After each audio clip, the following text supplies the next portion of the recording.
I am the Lord of Darkness. I require the solace of shadows in the dark of the night. Sunshine is my destroyer. All shall change. Tonight, the sun sets forever. There shall never be another dawn. On the podcast known as Trapped Under Plastic, the podcast where the guests don't read the contract and end up paying for the fruit trays. And speaking of guests, we have a special one today. A manager of our local game store, collector of rocks, master of bits, and master of our hearts, Dan Malson. Woo! Yeah, we got there. We got the Scott yell right off the bat. Right off the bat. All right. Also, now I feel like I was promised fruit trays. No, but you're paying for them. You were supposed to pick it up on the way here. Also, donuts. Where's the donuts, Dan? Dude, that's one thing I missed about corporate America was Donut Tuesday, man. Oh, man. Yeah, I could feel so fat eating a donut and drinking a soda at 8 a.m. Yeah, but you were in your 20s at that point. That's allowed. It's a lot sadder when you're in like your 40s and you're Donut Tuesday and every one of those donuts just catches up to you. Speaking of Donut Tuesday, where's my energy drink? Ooh, how you doing, Dan? Right here, buddy. Oh, thank you.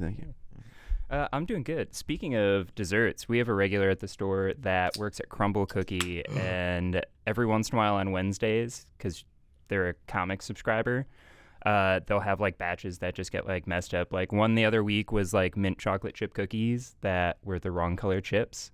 Oh. And so like literally we'll just like drop them off and just like, we can't sell these and we have to toss these. Yeah. Take care of these for us, will you? Yeah, that's dangerous. Yeah, that sounds pretty dangerous. Let's get into the Preamble Ramble. Basically, you've listened to the podcast, right, Dan? Yeah. Okay, so let's just talk about bullshit. Yeah. All right, so actually, it's great that Dan's here because he was actually a part of this experience. We did that Star Wars RPG. I'm ready to hear about it. There were 7 encounters. I thought that we'd get through like 3. And it'd be like a 2-session thing, and it still is a 2-session thing. But we got through 6 of them. Like so, wow. Some of them were really short. They were like how do you climb up this mountain? Like, do you take the path? Do you scale the trees? Do you make some engineering rigging and like kind of scale like the side of the mountain? So they were kind of like shorter things to introduce the idea of like, well, how do you do a skill check? How do you do an opposed skill check when you're like versus another player? How do you do combat? And so each encounter explored like a new element, and some were simple, like the force checking one was pretty simple. Yeah. But other ones It's just a checkbox, yes or no. Yeah, kinda. Yeah, it was like there was like 3 kinds of ways you could use the force, and it was like you were all stuck in an ice pit, and it was like, how are you going to use your individual force skills to get out of the ice pit? And so some people would like force grab a rope down to them. Some would like fucking tap into the mind of like the local fauna to be like, get me out of this hole, and they would like help in some way. Yeah. I don't fucking know, dude. That was mine, and I'm just like sitting there. I'm like, What do I do? Listening to the other 3 players, just like, yeah, I got force jump, I got force push, or You're like, oh, that's pretty clear what you should do. Force sense. Yeah, I was reading the booklet. I was like, Dan, like you're not gonna think of this. No. Like this is ridiculous. My brain's just like, yeah, I sense I'm screwed. Well, okay, cool. Good luck with your lives, guys. 3 days and 5 hours. Cool. The experience though was pretty good. Like, it felt really easy to be a DM in that situation because a lot of it was so hand-holdy. Mm-hmm. But the system was interesting in how you could like have a player succeed, but with a demerit, or fail, but with like a positive. So like there was a spectrum of success and failure you could experience as a player. I didn't feel like my lack of Star Wars deep knowledge really ever was too much of an issue. Not at all. How was playing it? It was really fun. You were really good also with, there's a lot of things that like people were thinking of that weren't really necessarily outlined, like the dual blasters. Yeah. Like not having rules for someone with dual blasters, and like I went full D&D in the first time we like took out some bad guys. I'm just like, yeah, I got fists for melee weapons. I'm gonna that guy got a knife. Got something better than my hands.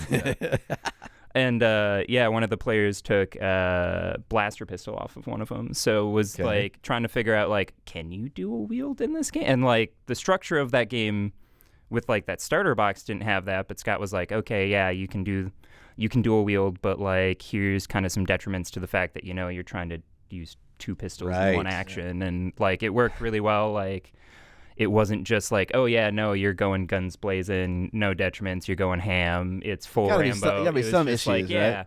yeah, and it was, you did a really good job of kind of like mitigating where the rules had their limitations and where the players kind of were trying to brainstorm stuff and like kind of finding the way to make that mesh. Well, I didn't expect to get praised so much, but I appreciate it. One thing made me think of you a little bit, or just like a typical DM problem, was one of the players had a very good ability to charm or be very charismatic to people. And so he walked up to a guard and was like, he basically asked, can you let us pass this bridge? And he used the relevant skill check and he passed it with ease and he walked past the guards. And I was like, he's going to do this exact same thing to the other guards on the other side of the bridge. And he fucking did it. And so on the spot, I made up like a different rule for these guards. Like they were like the more veteran primary ones that were like less susceptible to like being convinced. And so I gave him like another like difficulty die and he failed the check. And so yes, I had to do something different. But I bet like players will try to abuse whatever system you have in place, and you have to kind of like change the environment, so like they have to think about different solutions. You ever experience that? Yeah, that's a big thing. It's like I always say, if players do something that it seems really powerful, or like, oh man, they're really set up to be amazing at this at all times, and then it's just the one tool they use for every situation, I will let them have those moments to shine, but I will be very cognizant of when they are abusing it. Yeah. Okay. And it's like, I'm not going to let you abuse it, but, and that's usually a conversation you can have, outside of the game world too, and be like, that's awesome. I want to make sure you play the game with the character you built, but I also want you to not be lazy. You know, I want you to think of creative ways. And there's one way that you can kind of do both is like, you can let them roll that all the time and be fairly successful with it. But you can say, hey, I want you to role play what you're saying to this guy. What would appeal to him? You tell me. You talk as your character. And then if you're like, well, looks like he's a young guard. He's kind of looking to the other guard a lot. Like he doesn't really know what he's doing. He's kind of fumbling his rifle or whatever. And it's like the conversation you approach with him should be different than the approach with the veteran kind of scowling at you, unsure of you guard. Sure. And if they're willing to put in that effort of role-playing their character based on the scenario, then I'm like, then fuck yeah. Yeah, you can roll your good check all you want because you put in the work. That's basically it. Okay. That makes sense. Make them work for it a little bit. Yeah. As long as they're willing to put in the work, I want them to succeed at the thing that excited them about the character. Yeah. It was fun. Oh, and one last thing I did. You were supposed to read out a title crawl for the beginning of the scenario, because like that's how you explain like what the story is and what you're working toward, and it's like a classic Star Wars thing. But they have it printed on the back of a box, and so because I have some slight video editing skills, I went and made the title crawl in Premiere Pro, and then we watched it at the beginning of the session with like the music and like the Star Wars title. Scrolled slowly. Yeah. It scrolls away. You know. Awesome. Yeah. It took like 30 minutes to do, so it wasn't too hard, but that was fun to start that way. That's something that you could so easily do every session. I know it's once you figure out like the format, especially, you just drop in the font and then it's easy. Drag and drop the text in. I honestly thought until you said that you made that, I thought that was something that like FFG put out, just because it's like, thank you. It's a starter box set. Okay, why we're wouldn't gonna give you you those extra things? Yeah, the longer those things exist, like all the D&D ones, the longer those exist, the more extra things people will create for them, or like homebrew for them, or the more things the company will put out. Like, like for the one we were playing, it was very happenstance that everyone just liked all four of the characters. Yes, and that was lucky. Picked a different one as well. Yeah. But like the fact that they had two other characters for people to play if like a GM was running it multiple times, that kind of stuff. Like, more time that something like that is out, the more of that stuff kind of comes out for it. That's true. So like I was just like, oh yeah, he must have found this, like someone. And when you're just like, yeah, I made this, I was just like, oh, that's great. I'll have a link in the description in case anyone else wants to use it for if they play the beginner Force and Destiny box, because that'd be great if someone else used it other than me one time. There's part of that return on investment for your time of how much use you get out of it. Yeah. Like, look, I like the four of you a lot. You're cool guys and everything. But y'all need to share this with your families at home and shit. You need to tell me I'm cool. Yeah. So that was us. That was the Preamble Ramble. What you got, John? Oh, that was it. We're done with that. No, okay. Yeah, what do you got, John? You got ducks. Yeah, I got ducks, dude. The whole world, it just comes down to ducks. You know, like sometimes you see a wait. Is this going anywhere real? No, I just want to bring back duck. I want to bring back ducks. He's ducking out on the real question. Oh, Yes. nice. Yeah, I got him. Yeah. So ducks. Duck off, bro. I want to talk about priming for a quick second, with you gentlemen. I've kind of come full circle, and I'm ready to try back to the beginnings endeavor of. I think airbrush priming is bullshit. Yeah, You're dumb. I You're fucking dumb. hate it. It's so bad. It's so You're dumb. inconsistent. The product is not made for miniatures. This polyurethane crap that is like you can keep every setting the exact same, and you'll use the exact same variables every time, and it is so inconsistent. In what way? The product of polyurethane airbrush primer has a half-life. It acts. It will try to bind to itself while it's in suspension in that bottle. What the fuck does that mean, It means Mr. that Science Man? it means that in theory you have about half of a bottle of polyurethane primer before you are playing with fire, and Buy it's less. gonna fuck. Buy less. I'm not buying a giant bottle. Buy less. Have I'm you- saying the opposite. Have you tried straining it too? I know a couple people where and like Green Stuff World, I think even makes so they probably got it from someone else, but someone Yes. makes little strainers that fit in the cup of airbrushes. My guess is probably for this exact reason. It probably is. Because yeah. I know at least one person that It years ago was doing this. It with globs up, yeah. it goops up. It's like it creates speckles and all that dusting and stuff because it's trying to adhere to itself. It's like even if you're put it on the vortex mixer for a long time, every time I've had. Why this has got me so riled up is because I found spots on the things that I cared the most about. I took every single precaution. I double checked everything I did, and I have texture on that I had to burnish off of my Golden Demon models. Like this should not be it. And it's not a brand thing. They all do it. Some are better or worse than others, but it's the product itself. I'm going back to fucking rattle cans, baby. Okay, I don't think rattle cans are going to be like any better with detail retention. Like they will apply more paint to the surface. They probably will be stronger for that. But I must have gotten lucky or something. I've had the exact same 16-ounce bottle of Stynylrez for 3 years, and I prime with it, and I feel like I don't have any issues. I'm just real bad at using my airbrush, so I switched to rattle can when I tried the Vallejo kind of in a Nothing pinch. wrong with rattle can. Yeah. I have no problems with rattle can. I use it because it's easy sometimes and it's fast. But I don't think it's better than an airbrush primer. Well, that and I heard like a lot of the European and British dudes that even heavy airbrushing people over there only rattle can. They're priming. Why? Did you ask them why? I talked to little Andy Wardle about it, and he's like, and little Andy, obviously one of the world's greatest painters, an amazing airbrusher, and he's like, yeah, dude, don't fuck with airbrush primer. He's Yeah, like, why? it's Russian roulette. Like you will, and when it fucks up, you're like, fuck. Now I have to spend how many days of work of stripping, of cleaning, of whatever, and I'm not like there's other variables involved in a rattle can that I have also personally experienced, mostly when I'm trying to use like Rust-Oleum and shit, where it's like, you can screw that up too. But I'm just like, that stuff is like once that's on there, it's not going to rub off. Yeah. Rattle can primer is not going to peel off from your hands. Have you ever had it where you prime a model and it gets around the base rim of the base? I usually try to prime all that anyway, so then the black base rim paint job will adhere better. That peels up like it's peeling off like Elmer's glue off your fingers when you're a kid. If you get one little spot, it'll peel off. It's like a whole section. And so the same thing will work on your model. If you rub one area, it'll peel. And so you'll get like this banana peeling on your models if you rub off some of that airbrush primer. That does not happen with me. Yeah.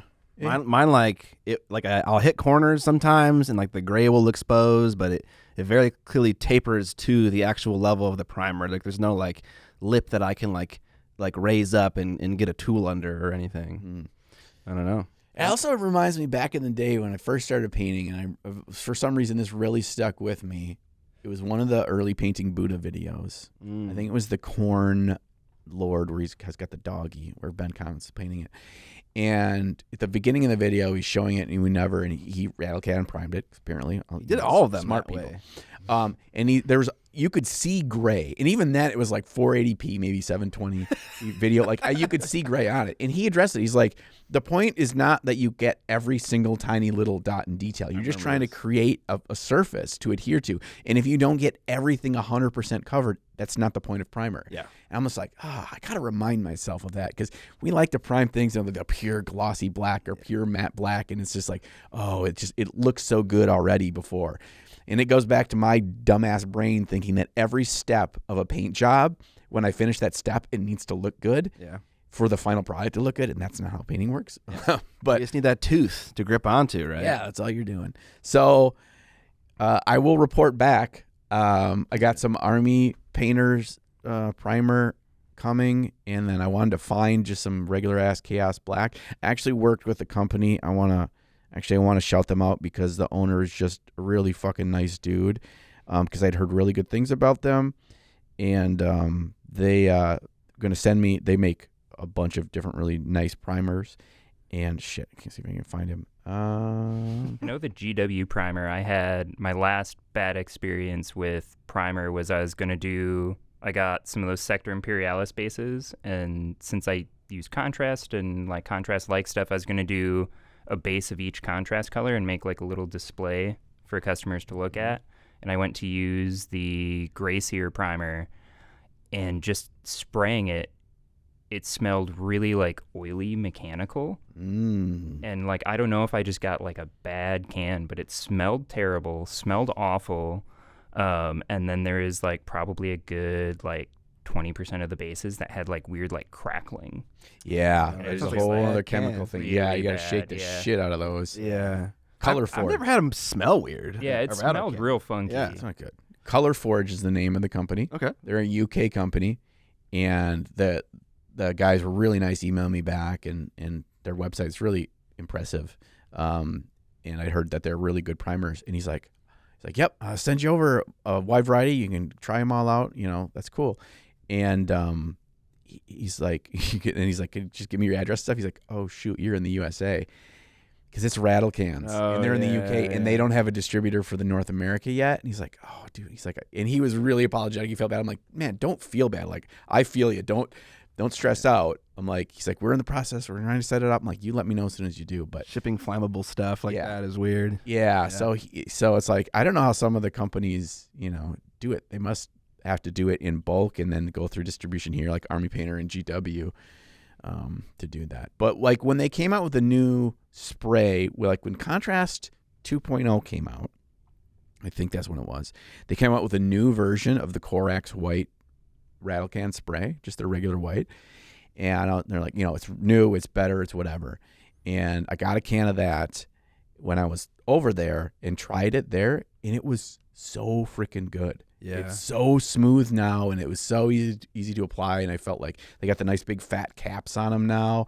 You just feel like you have so much more control. Those little, remember the old tiny little skinny caps? Little red skinny caps. Like, I just feel like the big white ones are nice. Yeah. Yeah. I feel like I'm trying to like thread a needle with a shotgun with those things. You're just like, just to spritz, which is like, oh, fuck me. Yeah. So honestly, GW, even their old white primer, when people needed a white primer, like people would always recommend that one, and I used it, and honestly, it was great. It was like one of the better white primers that I used if I wanted to do like zenithal undercoating with rattle cans. Mm-hmm. So they kind of always been killing it with that. I know white primer is harder to prime than like black stuff, but if you get it right, then it worked pretty well.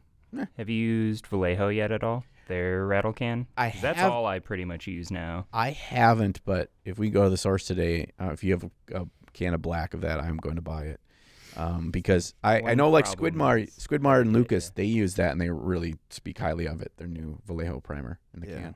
Yeah, that's the one downside to them is stock levels are really hard with Vallejo in general sometimes, and the primer, like I'm holding my breath for the primer, like white primer to come back in, but like they give you two different caps. They give you a skinny cap and a large cap, but they're both those bigger format caps. But it's just the nozzle. They have a wider nozzle and a thinner nozzle.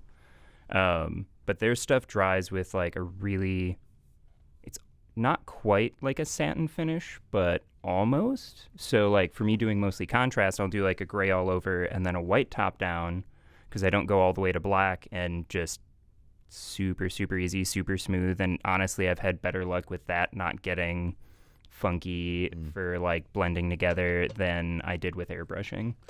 Yeah. Reminds me, the other thing that I heard, and I can attest to myself, is that like whatever the percentage is, but a vast majority of the issues that you have with your airbrush come from priming. See, okay, that is the one thing that I would definitely agree with. Is like it's kind of like doing fatty base coats with your super nice brush. It's like just use a shitty brush and then keep the layering for the nice brush. So it's like you don't want to gunk up your airbrush with primer and shit. So just like keep just acrylic paint. Yeah, it totally. especially because it is gunkier, and even if it's like that's not when you had your problem, like 3 days later or a month later, you're airbrushing, like you're doing an airbrush glaze of like a yellow over your highlights to try to make it all a little bit warmer, and then it starts to spit or gets clogged up.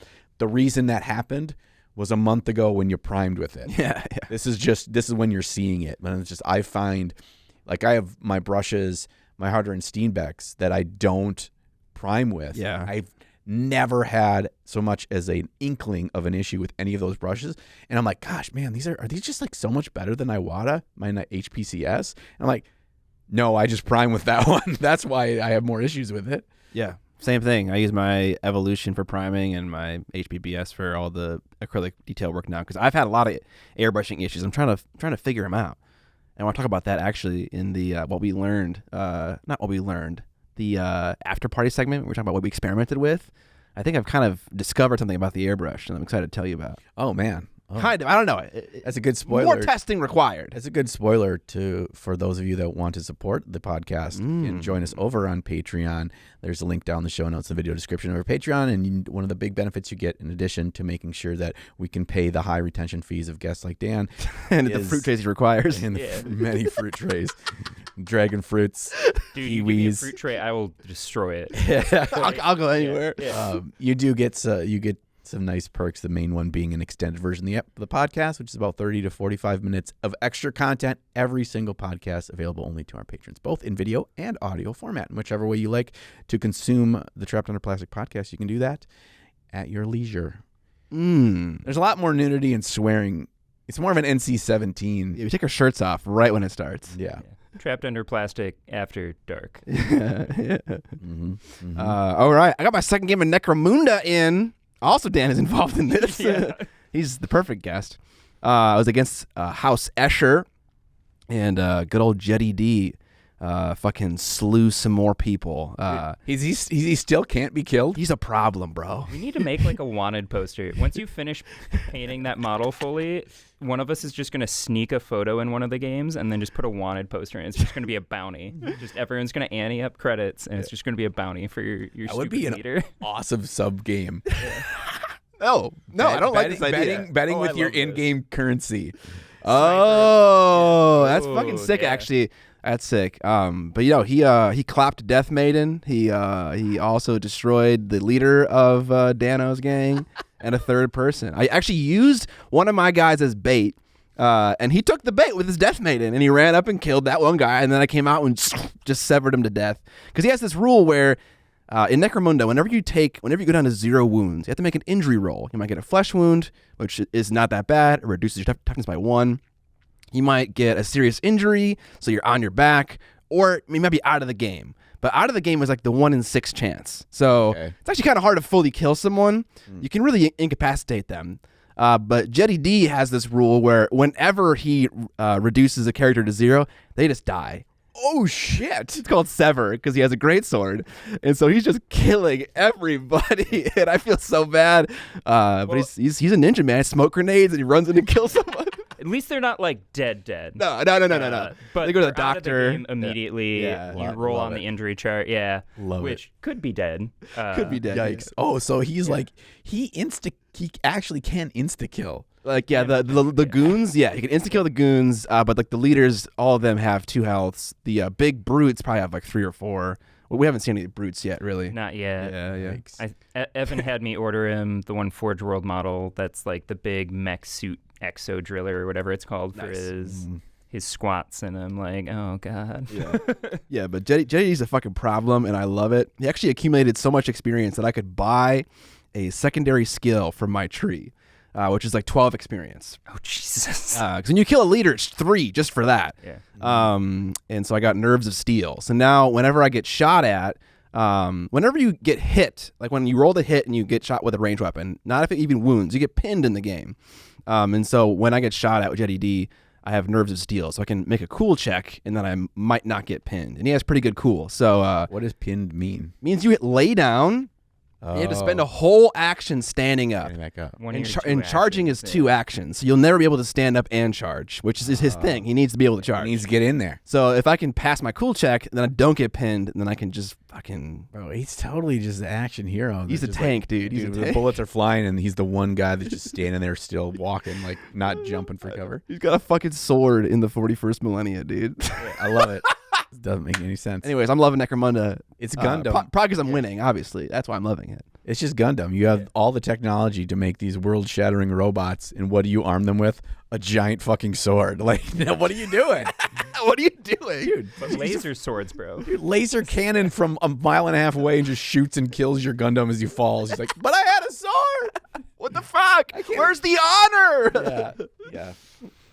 Oh God, you guys are talking about Necromunda. I want to hear Dan's take on Necromunda, but before I do that, I spent an evening this last week looking through all the factions in the month of Necromunda. Yes. Going down that I rabbit was like, Yes. And there's and I could have found out the answer myself to this question that I'm about to pose you to, but I was lazy and I thought this was content. So there's a whole section of models that are like, I don't know if they're called, if they're labeled as like mercenaries or like free dudes. Does that mean that any faction can take them, or does that mean like they are their own faction? There's so many. So they're like bounty hunters or hangers on and stuff. Certain Yeah. ones will be like specific to their faction. It's like, hey, everybody that's playing this gang can hire them potentially. Okay. Because I know Evan has his one hangers on that's for his faction. Some of them can go out of faction, but then there's also I haven't looked into it too much because I'm like, I just keep not rolling enough credits to get anything. They're Like I keep expensive. trying to get a shotgun and I keep being like five credits short of a stupid shotgun. I just need a shotgun. I just want a shotgun for my guys with bad ballistic skill and just template. You gotta just like You don't get to aim anymore. pawn off your watch Yeah. so you can get that extra 5 credits. You can kind of do that, yeah. I'm good for it. He killed a guy because he basically caught one and killed one.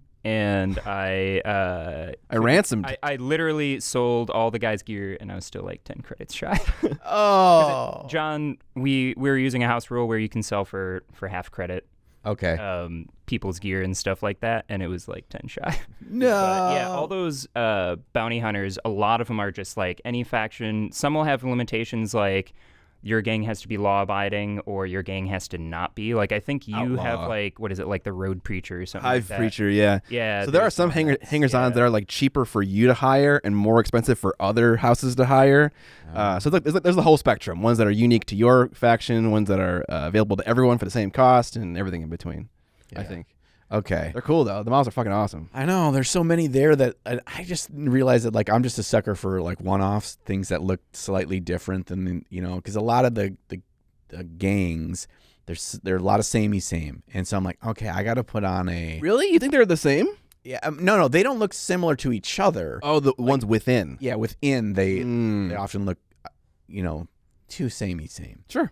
But also that's where it comes in a bunch of the fun with kit bashing and stuff. And it's like, yeah, okay, I got to not look at it just through this, you know, new player lens of what they look like on the box art. I got to, you know, imagine it myself. So I didn't, none of them immediately stood out to me. Okay. They're in their factions. I did like the corn looking dudes with the devil helms. Oh, what is Corpse that? grinder call. Corpse grinder cult, dude. Yeah. Like that's Their that. name is so fucking sick. I know. I was like, man, these guys look badass. Although they look like they're running up and murdering stuff, which would be fun. But I feel like I'm gonna get shot to shit. Dude, So- smoke grenades. Supposedly, like when I was reading, like what we're like, as much as Necromunda doesn't really have meta things, like what things certain organizers and stuff are kind of like pushing people away from, which kind of tells you it's like, oh, that might have some ways to break it, because the game does have ways to break it. Apparently, like Corpse Grinder, Vansar are like two of the ones that people are just like, you can do some shenanigans, because Why are you apparently telling John this? they're Oh, yeah. Well. Yeah. This will end very well. What are you talking about? But yeah, apparently they just have like super long ranges for their stuff, and I think they have something that's like a mask where like they're harder to shoot if you're shooting them while they're like on like a charge in. Because like I have a lot of stuff where it's like I have Palanite drills, so it's like my Judge Dredd Space Cops have drills for things that they do, and one of them is like you get to interrupt someone charging in with someone else. So like say you charge like Cop A, Cop B just sits there, racks the slide of a shotgun, and just unloads on you as you go in. You have the right to remain silent. It's called, like, On Your Six, I think is the name of that one. Or like one of them is like On Your Six, where it's like you basically get to like Overwatch. So like I think they have some stuff that prevents some of that. I just watched Carl Urban's Dread like 2 weeks ago for the first time for real. Oh, really? And it was incredible. I rewatch that like once every like 3. I love Carl Urban as an actor to begin with. Like him in The Boys is also really good. But like him as Judge Dredd is like I'm like I want more of this. So bad. I've never seen that. I need to watch. It's really good. It's really good. Okay. It's cheesy, but it's good. It's like cheesy where Judge Dredd should be cheesy, but it's also real good. Just beat him up. I'll put it on my list. Speaking of cheesy, maybe we can watch it one night late at Adepticon. I'd love to. Okay. I love watching movies. Okay. Speaking of cheesy, did either of you gather what the quote was from? That can you say like the first 7 words? I feel like I recognize the beginning. Yeah. I am the Lord of Darkness. I require the solace of the shadows in the dark of night. This sounds like a Lord Dracula thing. It's not. Okay. It is the probably the single best practical effects ever done in movies. The Thing is this guy. Oh, he is like the character. character. Oh, God, it's legend, dude. Yeah, baby. Yeah. Woo! Yeah, that movie fucking rules, dude. It's on. Hey, for all I've been shouting the praises of free YouTube movies. The YouTube movies channel.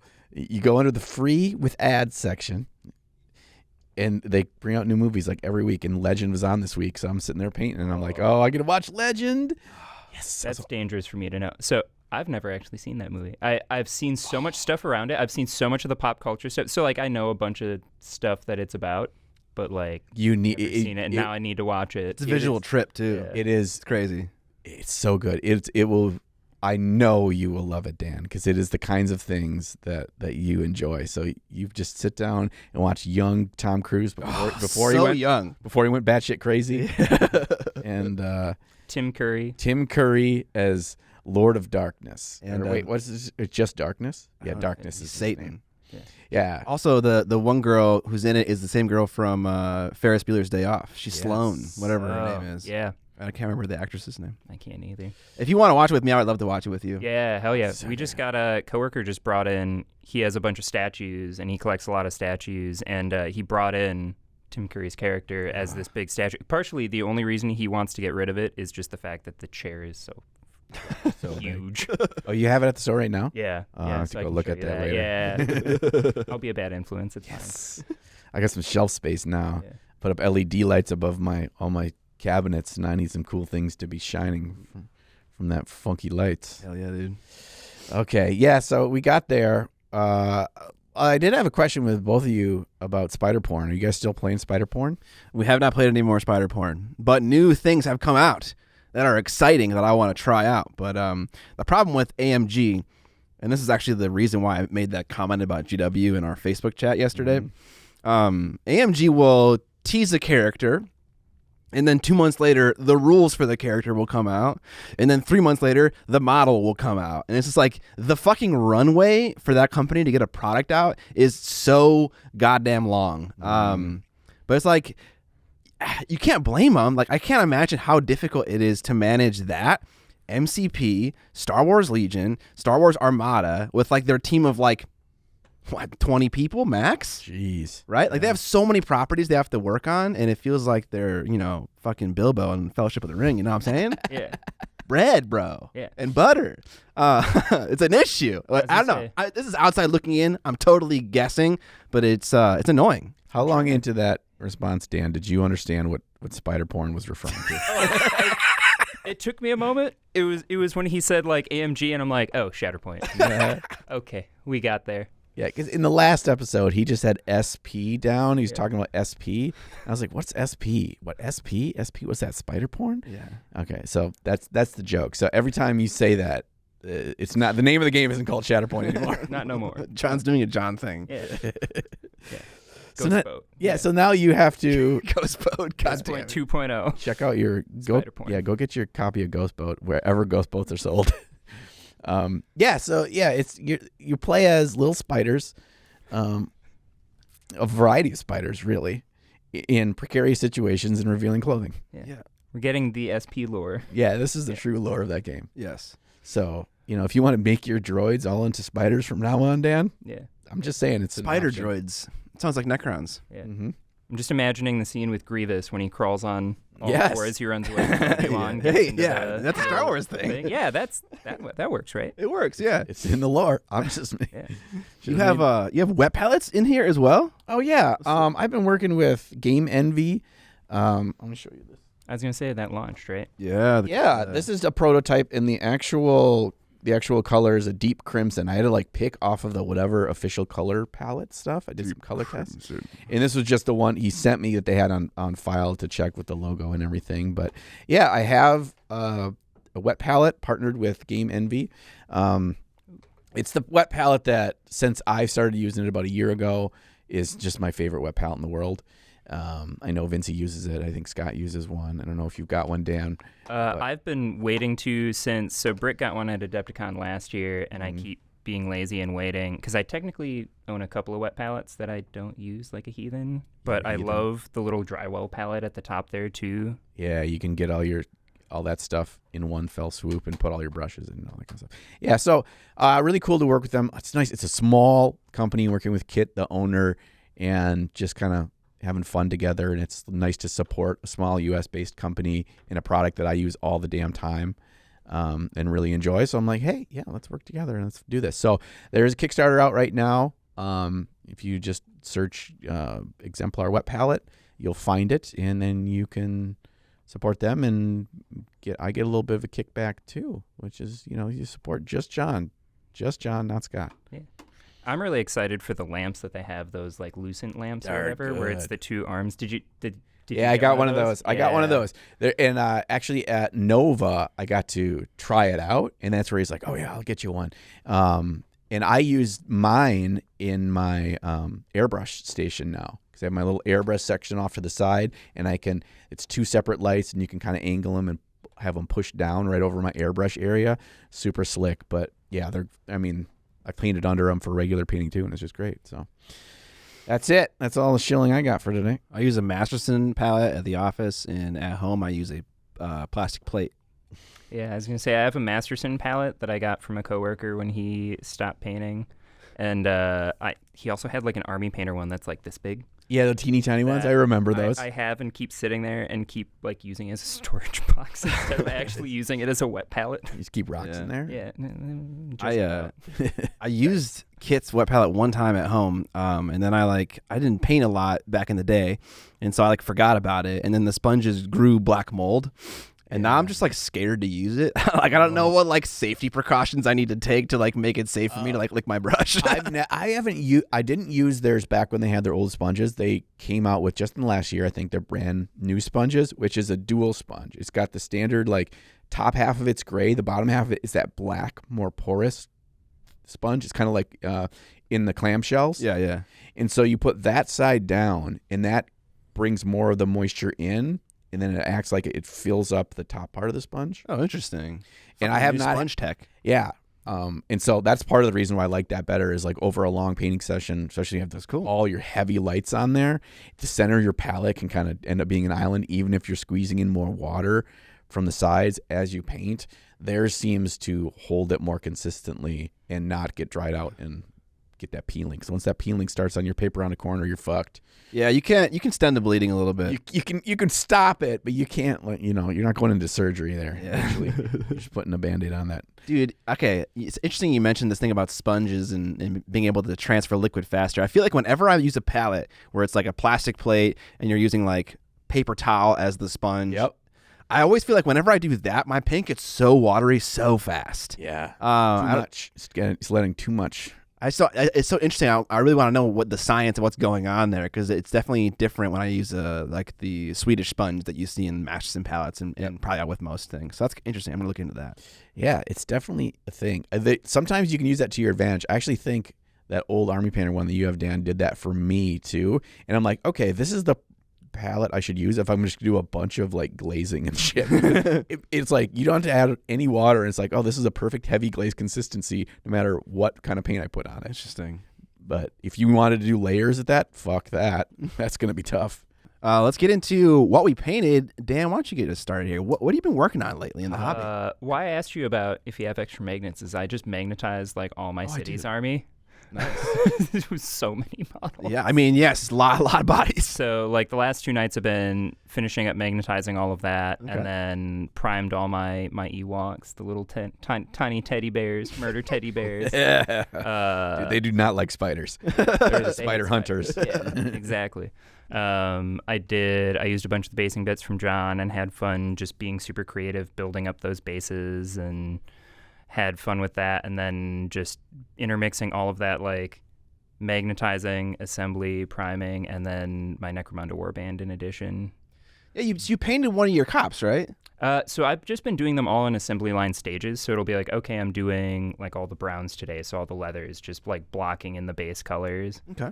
And then one other model that I worked on was an old Games Workshop model called Marco Colombo. That's basically their like Dogs of Marco War? Polo, Christopher Columbus meet, because he was the front picture model for this Lustria event that was like, it's where they introduced like the Vampire Coast and all that stuff. So like Lord Harkin and Pirate vampires, dude. when they used to have like one of the best kits GW ever put out was half zombie kit, half Empire Militia kit, and it was zombies of the Vampire Coast. Yeah. And so they give you like half and half, and you like kit bash pirate zombies. Was that all it Like, was? the named character for that. Yeah, it was literally just the 2 kits, came in a baggie, because I bought like 2 or 3 of these, and I kit bashed a bunch of them way back when. Okay. And it was just literally, they used to have these, I forget what to call it, but it was like blue baggies that it had like a clear front, and it was just like their generic bag for everything that didn't have like box art or a box to it. Had like, okay, it was a clear bag, had the blue box label, Games Yep. Workshop in yellow, like metallic font thing. Yeah, and it had like just blue around the sides. And yeah, it was literally just they took 10 zombies worth of like sprue and 10 Empire Militia worth of They're like, sprue. fucking figure it out. Yeah, You and they're just figure like, it here you, go. You fucking Yeah, figure it out. Bash it how you want. What Like, do they look like? I don't know. I don't know, dude. It's And a that- skull with a fluffy hat. yeah. That militia kit too had so many bits. I still Yeah, have bits crossbows, from when I torches, bought everything. like 2 baggies of those things. Yeah. That's. I need to find time to spend time at the Bits Baron. Yeah, dude. Yeah, that's where I got it. Adepticon. This last year, I got it from the Toledo Game Room, who does all the bit stuff. Yeah, I need to. And I yeah, need to do that. I need to have a couple things in mind. You know, it's like otherwise it's overwhelming to go there and look for bits because you're just like, I don't even know. So I do want to get those, but I can get some Necromunda bits. Ooh, Yeah. or you could get some barbarian bits for your Dark Oath armor. You're definitely gonna buy. It's not a real army. What is it? It's 4 slaves. War Scrolls. It's 4 wars. It's basically redoing and adding 1 or 2 new things to the Dark Oath side that is Slaves to Darkness. So What? yeah, in that box that comes out with them, you get like the new Slaves to Darkness tome, I think, too. Okay.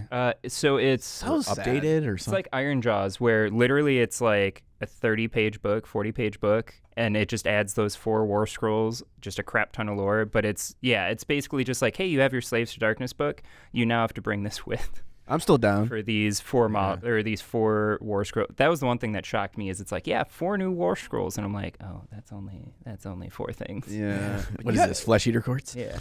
There are so many cool models though. There's Warcry, there's Underworlds. There's you have some event exclusive model. Yeah. Right. And dude, They're like some of my favorite because they're like evil Conan. That's their aesthetic. And it's like, those are my 2 favorite things. Why? Tastes great together. So I just like, I just love them. But also it's like, I would just love to paint a couple of them or to, do like a Warcry warband with that kind of a thing, dude, do it. I don't think I could do a whole Age of Sigmar army. The next Age of Sigmar army that I'm gonna do is when Skaven comes out. I'm fucking going full rats. Why full rats? Because I just love those little ratty boys. They were on my finals back in the day when I very first got into Warhammer as Age of Sigmar, into debating on which army to pick. My final 3, I had it narrowed down to 3. One was the Death Army, because that's all it was at the time. It's just everything under Nagash. Legions of Death. The other was Slaves to Darkness, because, Evil Conan. And the third was Skaven. Those were the final 3 that I was narrowed down to. And so I just like them. They're just, especially Eshin, okay? Ninja rats? Come on, dude. That's the best, so I can't do I'll do the Slaves to Darkness, Dark Oath stuff for a smaller game. What's last place for you? What's like despicable? You hate this army? The fucking boat dwarves, skyboat dwarves. Okay. Ew. Yeah. Dang it. Carrigan Overlords? I think it's probably the last army I would play. Where do Lizardmen lie in your rankings? I like a lot of the Lizardmen. Is this a targeted question? Yeah, Dan is the Lizard King. That's what that Marco Colombo is for I'm doing the Warcry narrative on Saturday that I did not realize until emailing the guy is only 12 people. So it sounds like it's going to be super narrative, but you got to bring an NPC. And so my lizards with hats, my tiny little conquista lizards, are going to hunt down Marco Colombo. Gotta get his treasure. He stole their shit. So steal back their treasure. Yes. We can post pictures. We'll put them on the screen right now of Dano's the Columbus Conquistador lizard people, because they are both ridiculous and amazing at the same dremeling time. out tiny little Empire hats to fit on chameleon skink head. It's a great pastime of mine. I probably have just this manic expression on my face with a little rounded pit Dremel tool just We actually also played a game of Warcry on the stream, and there's a VOD of that. Yeah. And I think at the end of that VOD, we get some really cool panning shots of all your models as well. So if you want to see some video, that'll also be down in the show notes. Yeah, there's one thing you will very rarely see when you see Dan play a game or see the models that Dan does, and that is that the models look like the models that were in the box. Dan always does some wild shit in it. And going back to our last episode of what excites you in the hobby, without even asking Dan that question, I can tell you that he loves to come up with his own little mad scientist ways to express his hobby, and I really appreciate that. Which is why I'm okay with being Dan's drug dealer for 3D printed basing bits. Yeah. I wish I could show our Facebook Messenger conversations. The way Dan approaches me is like someone that really needs a meth hit. Like he's like, "Hey man, hey man, you got any of them little pokey bushes left, man? I need some pokey bushes." Like, how does it feel to have Ninjon be your 3D printing guy? Yeah, it's great. He prints me all the Gremlin stuff. I brought those. What were they? They were the Cobra mode little fish, like Murloc looking dudes. Yeah, I brought those to kind of the north for the paint contest, and they got like gold in their category. But like so many people were just like, "Oh, where'd you get those? I love those." And I'm like Ninjon printed them for me. Go ask him. I didn't do the name drop thing, but I'm just like, buddy printed them because he knows I'm a gremlin at heart, and these are gremlin models. Bit gremlin. That's awesome. Yeah, you should tell him about the one conversion you did for your cops. Oh yeah. So Scott was talking a lot of trash before we started our league. I'm a trash talker, dude. Which is on brand and great. Yeah, dude, trash princes. Obviously, I'm going to talk trash. And so it was great. So I asked Schaefer I'm just like, Schaefer, you have a little bit of everything for Necromunda, because that is his favorite game. He will forever talk about how it is like the best GW game, and I don't know anyone that really disputes it with him. And so he had a corridor box. So I borrowed the corridor box, and I took about, was it like 3/4 of a dude, put it on a base, and I have my judge, because I use the Arbites models. So I have the judge. I kit bashed him because eventually he's going to have like a shotgun too. But so he's got shotgun over one shoulder, hand on shield pressing dude into ground. And it's on us, and I may or may not have painted it in Scott's. Painted it in my fucking scheme as well. Oh, yeah. That's what you get for putting your color scheme out on the internet, Scott. Exactly. Now people can paint it and use you as basing to trophies. Yeah, exactly. That's beautiful. And then he kicked my ass first round. That's so anticlimactic. Yeah. Dude, Jetty D, Did Jetty D kill the dude with the? Yeah, he killed his leader. So- rough. I don't know if he killed him or he just a serious injury. You know what's the best part? So for me, having It was a not crazy gotten fight. much out of a bunch of the first two games, like not getting a ton of credits, etc., not really like still leaving with a bunch of like not feeling like I really won the last game either. Like I have one lasting injury outside of you captured one dude, Yeah. got him back. One dude went to the doctor and died that game, which was not the leader. That's the only detrimental thing I've had. Oh. Like for my guys, I've had a guy like miss a game, but like as far as like injury rolls, I've had one dude die so far, Yeah. and like my leader was perfectly fine after that game. We rolled on the chart, and he didn't even miss the next game, which I'm just like, thank God. Yeah. That 'Cause, would like, be rough. That was a crazy combat because in Necromunda, whenever you hit someone in combat and you like they're able to hit you back, they can. It's a reaction attack. And so Dan and I went back and forth for 3 rounds. So like we probably got to swing both, each of us 6 times until someone actually came out on top. And so it was actually a crazy combat. It was super cool. I whiffed a lot. I think you did wound me at some point for sure. Yeah, he was a good counter to my leader. The best part Yeah, is because like, he's got minus AP and high strength. Yeah. well, minus AP, but the other thing is my shield has like a bash thing that like when I hit you, I can push you away, which your guy having versatile, what is it, 1 inch or 2 inches? 1 inch versatile. Yeah. Yeah, which means he can be up to 1 inches away and still hit me. So I'd literally just be pushing him out of my melee range and then proceeding to not be able to hit him. And then him just being like, eh. He just fucking pokes you with the end of yeah. his stupid ass. And the best part was like Dano, you had to like bait him into charging him with like his leader. Yeah. I I was like, brother Absalom, stand in the street. And then he Yeah. did, and then he died. Yeah. You just kept like throwing the smoke grenades and running up, and I'm like, I can't do anything about the smoke. Can't do it. 'Cause Gotta engage I me. didn't have anything with templates other than the grenade launcher.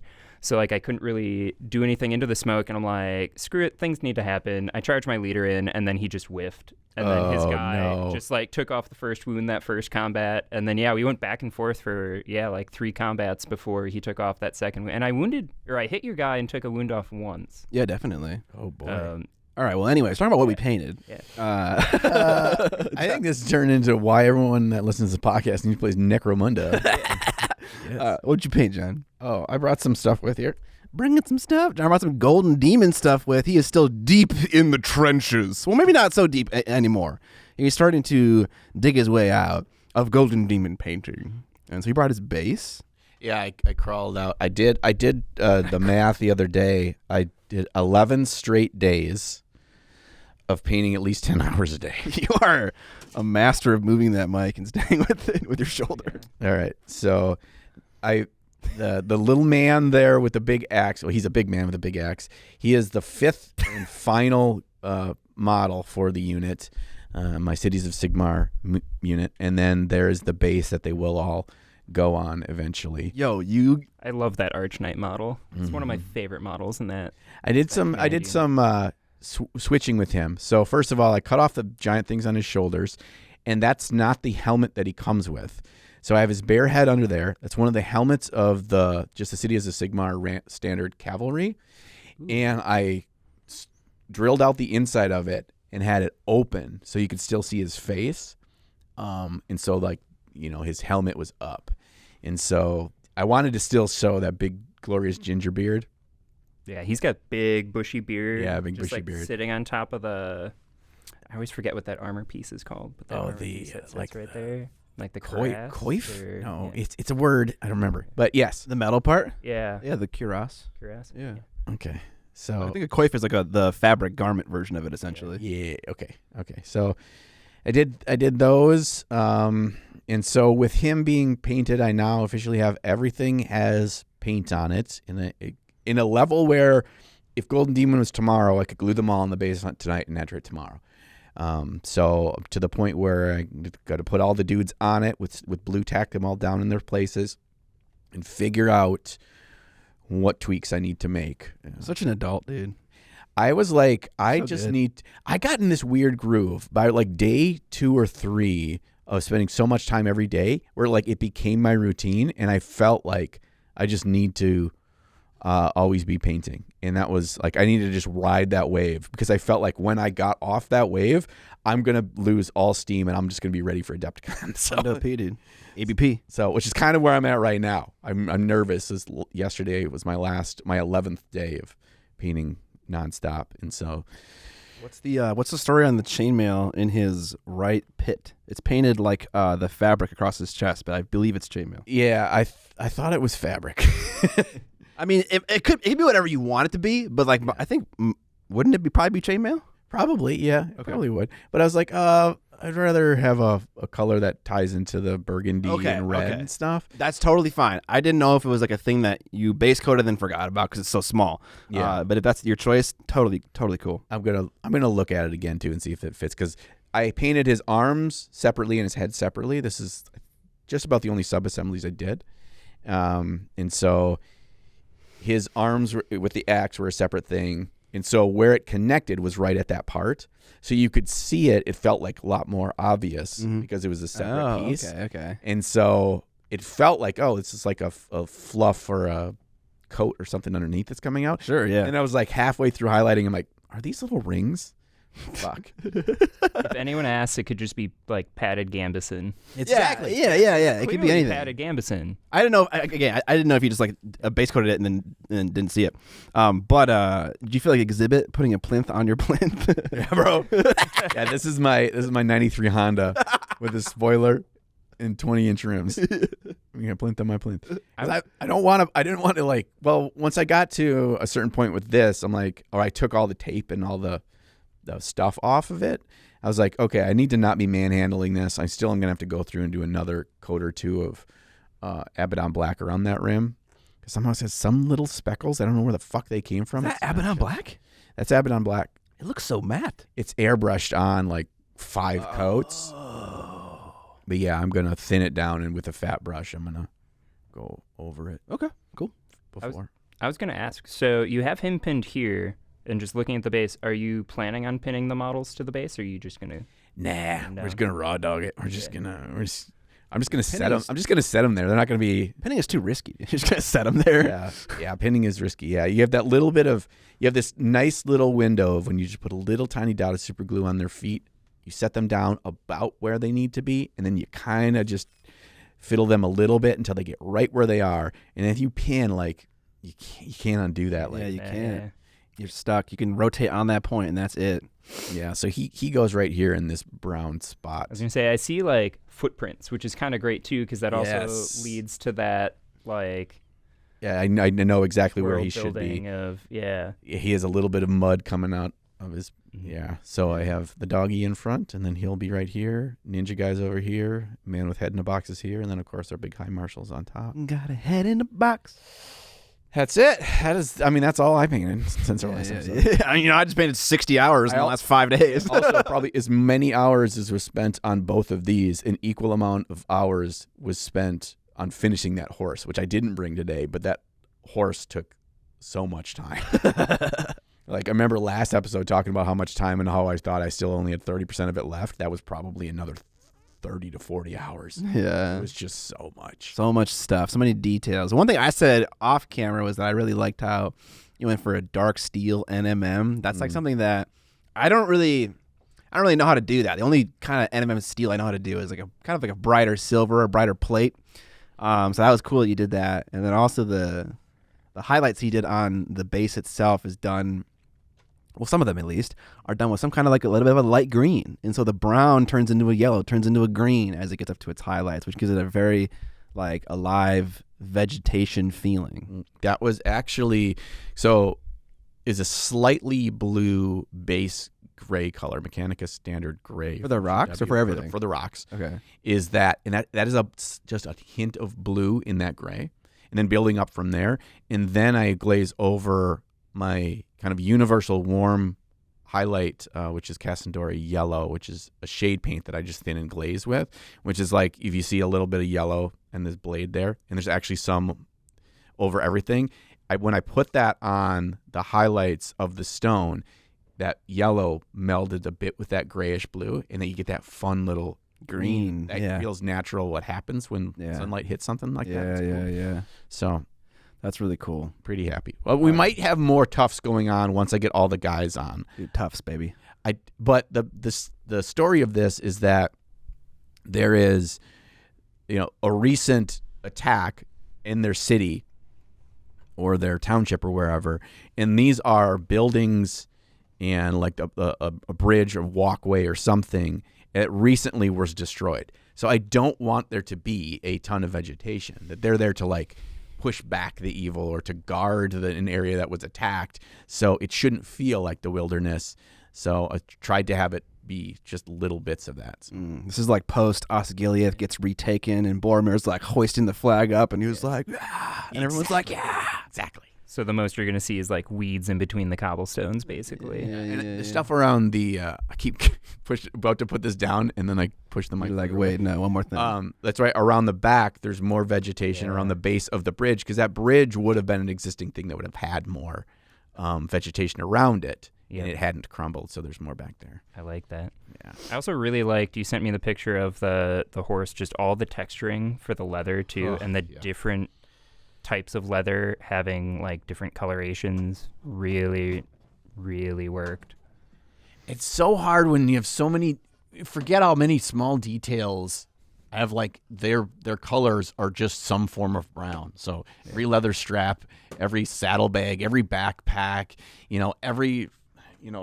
the barding of the horse, all this stuff. It's all brown, but you can't make it all just be the same. Otherwise, it's just like, it just becomes a big dull mess. So I tried to have different variations and different kinds of texture or the amount of wear on different pieces based on what they were. And I'm glad you appreciated that, Dan.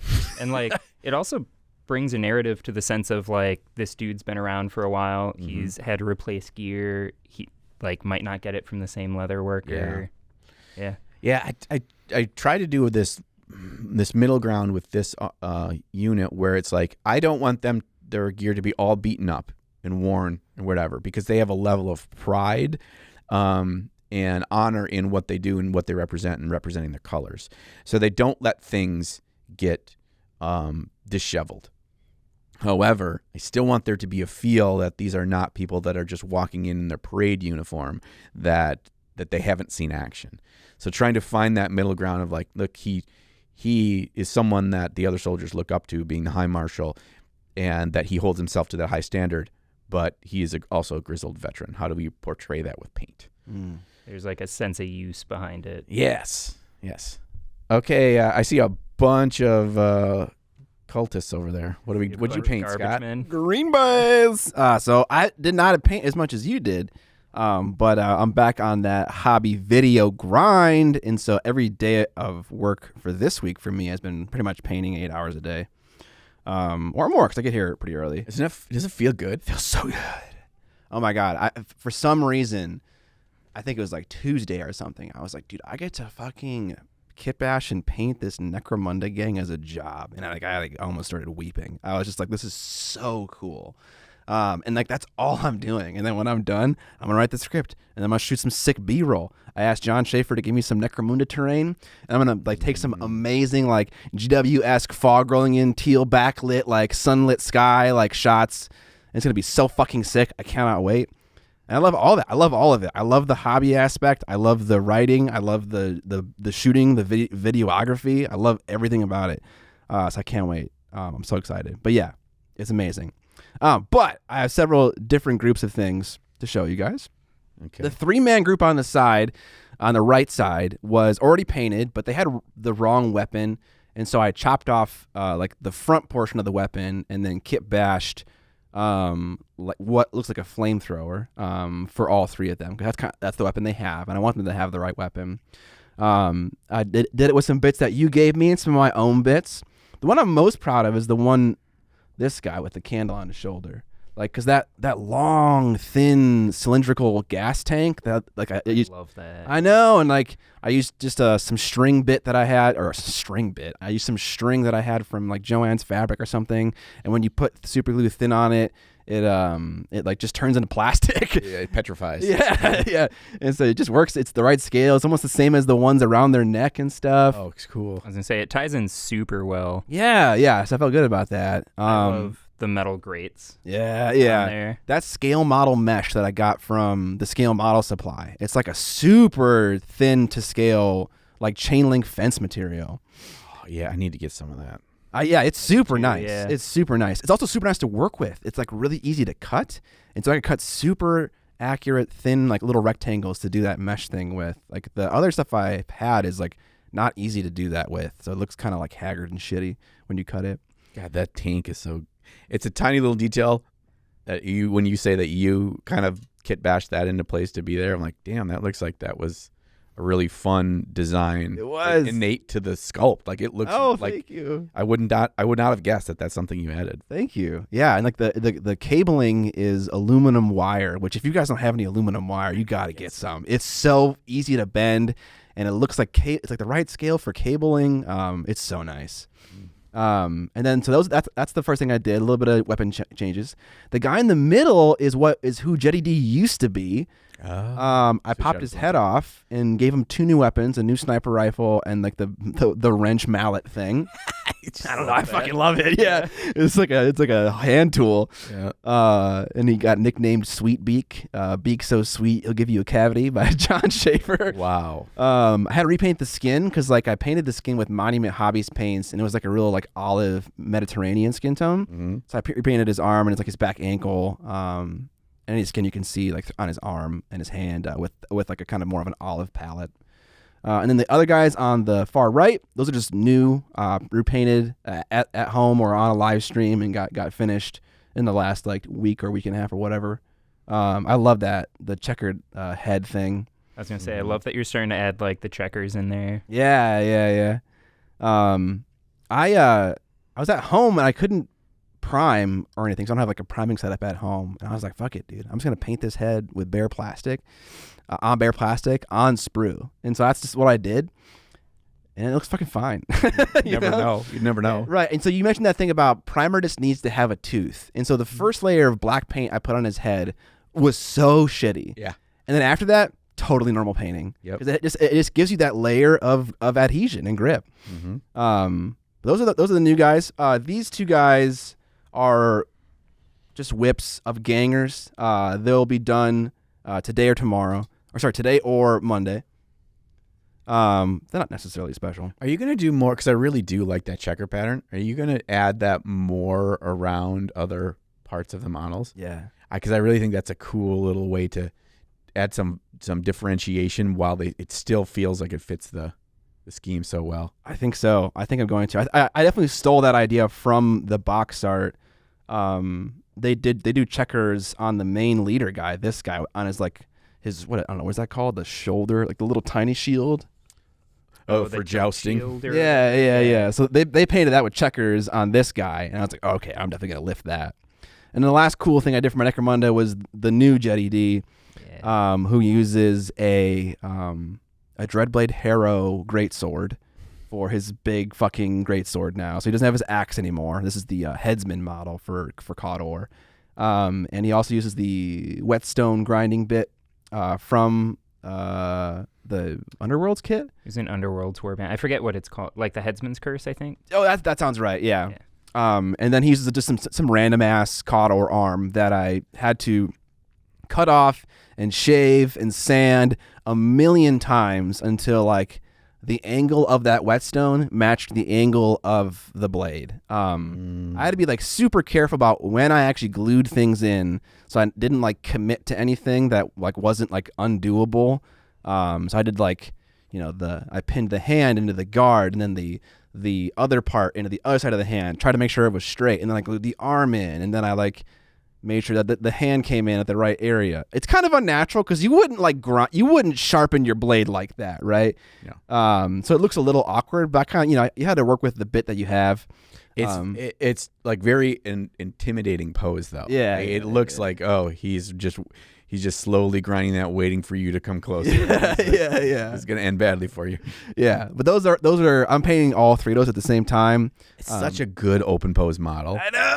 And you changing that to the axe with the whetstone hand, you didn't disrupt that, so it really fits it well. Yeah, that was a really fun, subtle conversion. I did a little bit of gap filling, and that felt good, and it's nice and subtle.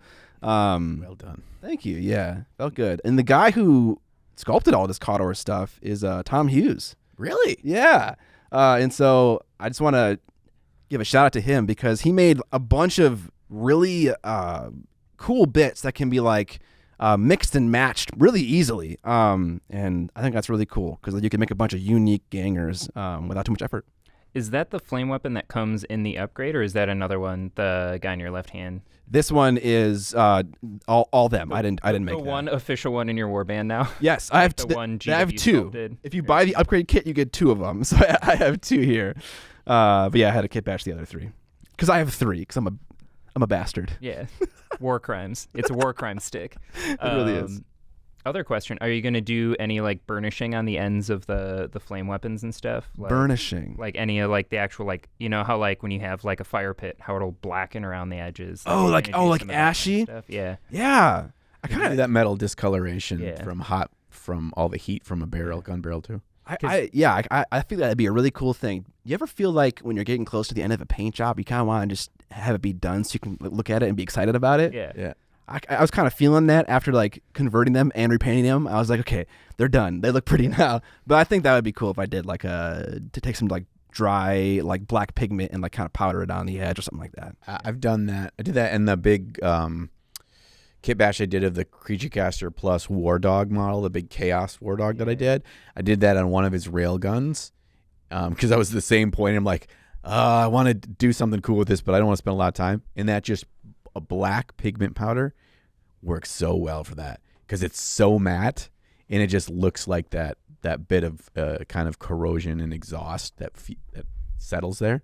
Just do that. Yeah. Okay. And those scrubs aren't cleaning their weapons. Definitely not. Done. No. Definitely not. The trash men don't clean their stuff. All right, we're here to really grill Dan on everything hobby store that there is to know. So before we get into it, Dan, I'm going to give you an open-ended question, and it's okay if you can't think of anything off the top of your head. Is there anything that you can think of that the average goody peepee out there that spend their time in a game store would be surprised to learn or surprised that this is the reality of either working at a game store, of running a game store, how it all works? Is there anything you're like, most people wouldn't know this, but they should know this? I mean, the big thing, like one of our interview questions we kind of ask people is like, are you okay with that thing you enjoy, that thing you do for fun, also being very close to your work in the sense of like, hey, you're going to be doing a bunch of monotonous things around that thing. Is that going to dull your sense of that? Are you okay with that if it does? I wouldn't think that'd be a question you would care to ask, Yeah, because it's one of those things where it's like, oh yeah, no, I love Magic cards. I love looking at cards, blah, blah, blah, blah, blah. It's like, okay, well, if you're forced to go through like 3,000 cards as quick as possible, like, is that something that's going to dull your sense of enjoyment of that thing? And some people it's a yes, and some people it's just like for me, the Magic card example, like, I'm very big on like, I love sorting that kind of stuff or going through kind of all that stuff, but like, I can also go through like a 5-row box in like half an hour to an hour if you really just like don't interrupt me whatsoever, which is sometimes hard to do at work. But it's very hard to do. Whenever I play a miniature war game with you at the source, Dan, you have people constantly asking you questions. Yeah. But yeah, that's one of the big things that kind of like people sometimes don't realize is it's making, I mean, you guys experience this all the time. But like it's taking that thing that's your enjoyment, your passion, but also making it a job where it's like, okay, you do have things that you have to do. Like we make those pre-sorted Magic bricks where we take a lot of commons and uncommons, splash some rares on each side and in the middle and what have you, and then just kind of shrink wrap them and sell them as like a, hey, this helps you build your collection, that kind of stuff. That thing, like that's one of the easiest ways to tell if it's like someone that's a big Magic person. If I give them the task of assorting that stuff, because I personally take a point of pride that we mix it up where it's not just like, oh yeah, clearly they just cracked, Modern Horizons 2. My entire brick is like Modern Horizons 2 stuff, and I got 37 of the same card. Cool. Yeah, you don't want to do that. Like we basically try and make sure that you're, as much as we can avoid it, not getting a more than a playset or two of a thing, and then trying to make it as many different colors, as many different sets as possible, so we have people kind of go through with those big sorting trays and then just mix it up, and it's kind of like an ancillary task while at register. But like some people, you can tell like when they're not quite ready to kind of have that separation of those things where they can like buckle down and treat it as work, they'll sit there and like, oh, look at this card. Oh, look at this card. And it'll be like, oh, you've got a pile just as big of what we had you sorting of things that you're just like, oh, can I buy these? Yeah, it's problematic. Which is yeah, it's like not the end of the world, because it's like, yeah, we still want you to be passionate about it, but also it's one of those things where it's like, hey, we still, at the end of the day, like the longer you're taking doing that thing, the more the overhead cost is on that thing, and where it's like something that should be profitable for the store, suddenly if you're taking so long doing it and like yeah, man hours are eating into the profits of it. Yeah. Yep. That's interesting. Give us a sense of scale, Dan. How many employees approximately? What's the square footage of the stores? How many products you have? Like, if you know the answer to those questions. Yeah. The number of products is really tough. The square footage is roughly, I want to say we're roughly like 12,000 square feet. Okay. Which is big. Yeah, which is very big. Yeah, it's half of what used to be a bowling alley. Apparently, it also used to be like a Hollywood video. Oh yeah. I went there all the time. Yeah. But yeah, so it's physically just a big store. And then number of employees, I think we're up to like 28 or 29 right now. We do have a lot of people that are part-time, just because we have a lot of people like my coworker Kelly, the one that taught me framing and mat cutting. Like he works a day job at a print company, which is how like he gets all that mat board and stuff. Like he has space to work on that and make his own mat board. With like paper samples and stuff. Like he has a full-time day job. He does a bunch of other stuff, and he basically comes in whatever Friday and Saturday nights I can get him after he's done working, and he'll go through all the old comics and get price labels made. So it'll be stickers saying like, oh, this is the first appearance of Vigilante, and it'll have the price sticker, and it'll tell you like the issue number, all that stuff. And like he'll have that kind of stuff made, and he'll be able to go through and process that stuff, but he only does that for like 3 to 6 hours a week. Okay. So a lot of employees, 30, about 30 employees. And your role at the source is you are a manager, right? Yep. Yeah. All right, cool. It was floor manager. We had the other person that was doing a lot of the event stuff left in, the last like 2 months. So now it's also like events manager is the other title that keeps getting floated around. Okay. Because Dave is kind of generally more the floor manager, because he basically sticks up front. Okay. So yeah, we have a couple of us that are managers. We have about 5 managers. Which is a lot for a game store. Yeah. Usually it's like you own this, you're the store owner / the manager, and then everybody else. Yeah, / janitor. Slash everything. Yeah. And the source has been around for a long, long time. Yeah. I remember it back when it was further south on Snelling, where it's like the Warner Stallion now in that corner. Back when I was in just got out of college, that is where the source was, and I loved it back then. And it was a big store too. But how long have you been there? It's been mostly since I moved back up to the cities, because I went to college out here, moved back home for like a year and a half, and then almost immediately came back to the cities, which was like 9 years ago. So I think I've been at the store like 8 years. Okay. So yeah, long time. I kind of remember your ascendance through the ranks being quite quick. Yeah, we had some personnel issues. So there was one manager that was problematic, and so there was a whole big hullabaloo about that. Okay. And then one of the things that came out of that was like that manager left. That's when our current general manager, who's the owner's son, was just like a regular kind of like manager, shift lead, got bumped up. And then, it was one of those things where they're like, hey, it makes sense to have you as a manager.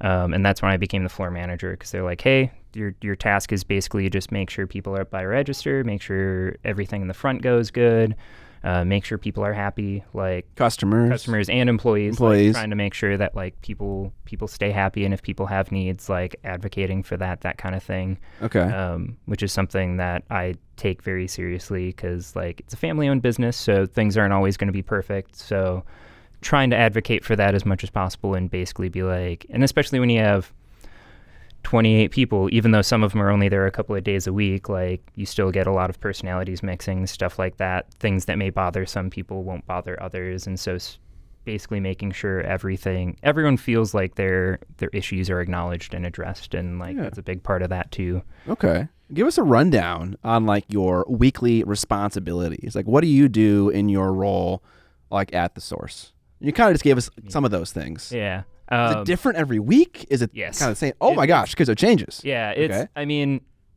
I basically run around screaming like a pterodactyl all the time. Okay. But no, it's a lot of different tasks. Now with the event stuff takes up a huge chunk of my time. I was doing all the GW stuff for a while. What does that mean to do the GW stuff? Which is just like doing reorders, making sure the shelves look nice, making sure that stock levels are okay, things like returns. Like right now on my podium, I have like 3 different boxes that I emailed my rep basically being like, hey, these are damaged. Like, can we get a credit back for these? And then basically we have to wait till they respond either yes or no, or if they have to have us return it. That kind of stuff, like that kind of back and forth, getting new releases ordered. Yeah, I broke down restocks. So like every month I would basically do, first week would be like 40K reorder. Second week would be my AOS reorder. Third week would be paints and hobby supplies. And then the fourth week would be like specialist games. So I basically went through every like 3 or 4 months, they'll send us like a new, like, hey, here's all the stuff available through trade, like a trade order list. And I'll basically break up that order list into those chunks. So then for that 3 months or so, I can then just go through each one of those as a different like tab on my spreadsheet, go through.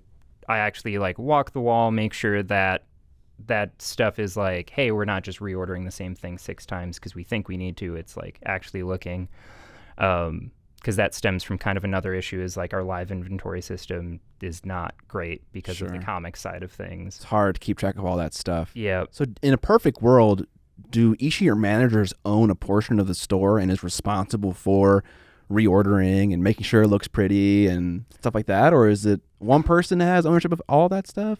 Kind of. We break things out as much as we can just so nobody gets like super, super overwhelmed with stuff. It's like we have one manager that does CCGs, but also does a bunch of the front end stuff. We have, the general manager is doing more of the behind the scenes stuff like payroll, making sure things like benefits and stuff. Like we have a really, really, really nice benefits package, which is one of the ways that they take care of us. And that's something that isn't typical for a game store, but it's something that the owner of our store has always, because we used to have 3 owners. Regrettably, the other 2 have passed in the last like 10 or so years. One about last year, the year before, and then the one about right before I started at the store, the third one had passed. But so the current owner still keeps up that like, hey, we want to make sure your benefits are really great because you'll never be rich here, but we want to make sure we take care of you as much as we can. And that's one thing that they take a personal point of pride, and I think they do very well. I think Dan's fishing for a raise right now. I wanted to real quick jump in here, Dan, because you talked about something that I think a lot of the listeners and Scott and myself as well have had pain points in or frustrations with over the years, and that is doing pre-orders, specifically for Games Workshop, but other distributors as well. What's your experience in dealing with, because if you've had to do the pre-orders for like the next big Leviathan box set and all this, has it been frustrating in dealing with Games Workshop? Do they tell you they're going to get you Xboxes, and do you get Xboxes? Do you there's all these things, and I've heard it from different game stores about saying oh no, they just never sent us blah blah blah, and I always like side eye look at them like, are you just passing the buck here? Frustration about getting new products when I want to get new products in the store. So specifically for Games Workshop, but also larger throughout the other sides of the store. Yeah. Answer yes. Yeah. Vacant face. So, Where do I begin? Pre-orders were a really, really big thing. GW just in the last like 2-3 months, like basically towards the start of this year, swapped their pre-order program where essentially it used to just be like the week before you guys would get like the preview on the website before that hits customers and they get to see like, oh yeah, this is going up for pre-order next week. That's when we would have our orders due. They used to not tell us what we were getting for sure. until after that pre-order weekend where customers could order stuff on the website. So if it's something where I thought we might get allocated or shorted, we do have an account for like the website that is a trade account. I would literally just go on there, even though we get less margin with that. I would literally go on there and just have to order extras with the hope that just like, if we don't get what I asked for, this will get me at least enough to cover pre-orders, that kind of thing. Like the Seraphon box set was a big one where I'm just like, I'm just going on the website because the last big box set we got allocated down to like 2. And we have like 6 pre-orders. Cool. I'm going to go through and at least order 6. And it's so wild that you have to go out of your way to buy the thing as a store through their own website. Also, with less Dan, margin too is the best yeah, part. and you're making less money off of doing that. Also, like, if your local game store doesn't go your extra mile for you, like Dan is talking about that he does for his customers, you need to have a long, hard talk with your owner of that game store, because it's like that. I know that sucks, but not everyone will do that, Dan. I know a lot of my exception, right? Yeah, Dan like, is the exception, but Dan should be the rule. That's some why of it's also tough to speak for like other people's experience with like, we have a trade account for the web store. Not everyone does. So like I know at least now 2 or 3 other stores in the cities that do, like Hub Hobby started doing that after a point, because I remember being in there, I was talking to one of the regulars that's a regular there and with us. Yeah. And he's like, yeah, I pre-ordered this thing. Yeah, like I just put in my pre-order yesterday for this thing. And then I get back to the store the next day because it was my Monday off, and I just like pop by there like almost every Monday, and it's dangerous.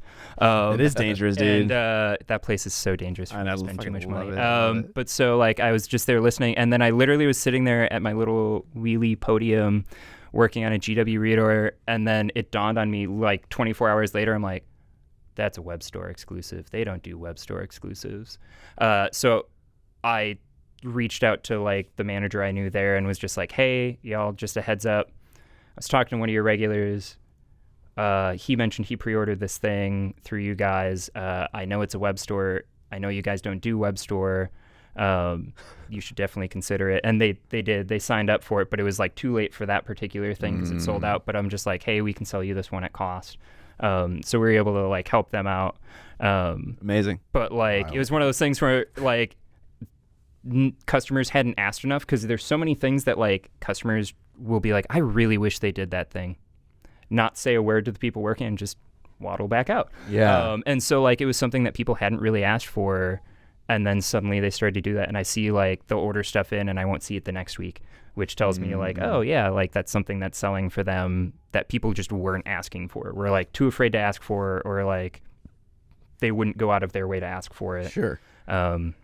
Yeah. And so like that's a big thing too, is like some store, like they had to talk to their rep, and their rep had them have to jump through like a bunch of hoops for it, but their rep never brought that up to them that was even an option. Yeah, I've heard a lot of rep stories of like they go through so many, and the training isn't sufficient, so the reps don't give them all the tools to be able to support you in the way that you deserve to be and need to be. And hopefully, so you're saying in the last 2-3 months it's changed now? You're saying, are you seeing a better version? The new system is basically when we would put in those pre-orders, the end of that week, they will send you an email with like, hey, here is what we're actually fulfilling for you. So before it hits the website for customers, like front-end customers, we should know what we get.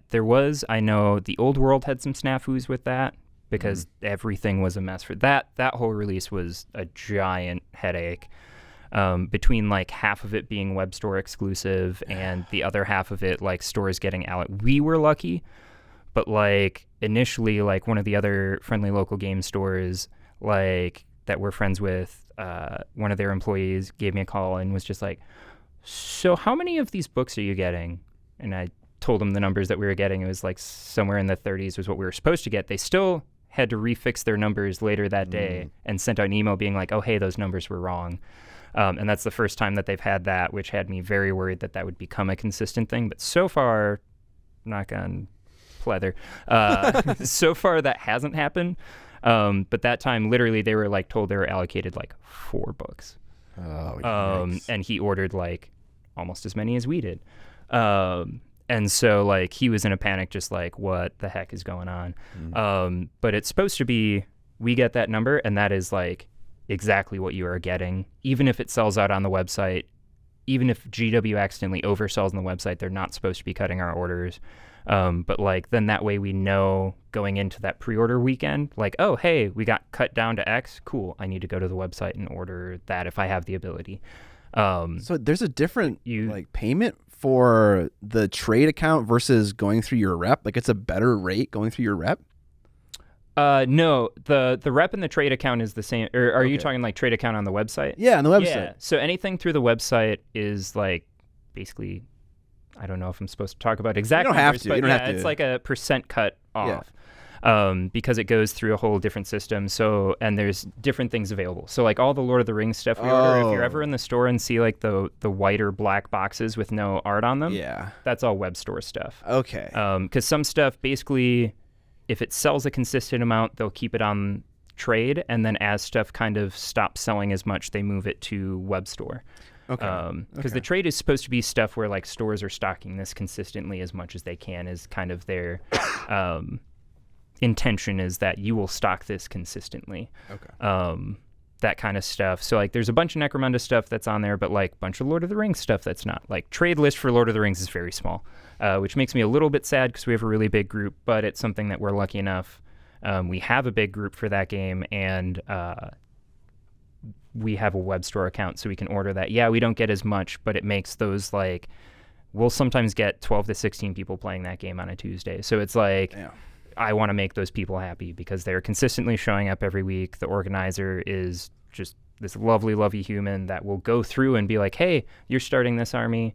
Here, let's help you list build, that kind of stuff. And not even just like pushing sales, but we'll be like, hey, like, I thought it was like, okay, you're playing Minas Tirith, all right? He's deciding for everyone. Yeah. No, the problem is then everyone plays like 4 armies because people will be like, oh, it's not a lot of models for this army. Okay, cool. Oh, look at Easterlings look cool. Let me get a second army. And look at this third one over here. Let me just grab that. That's the classic hobby issue.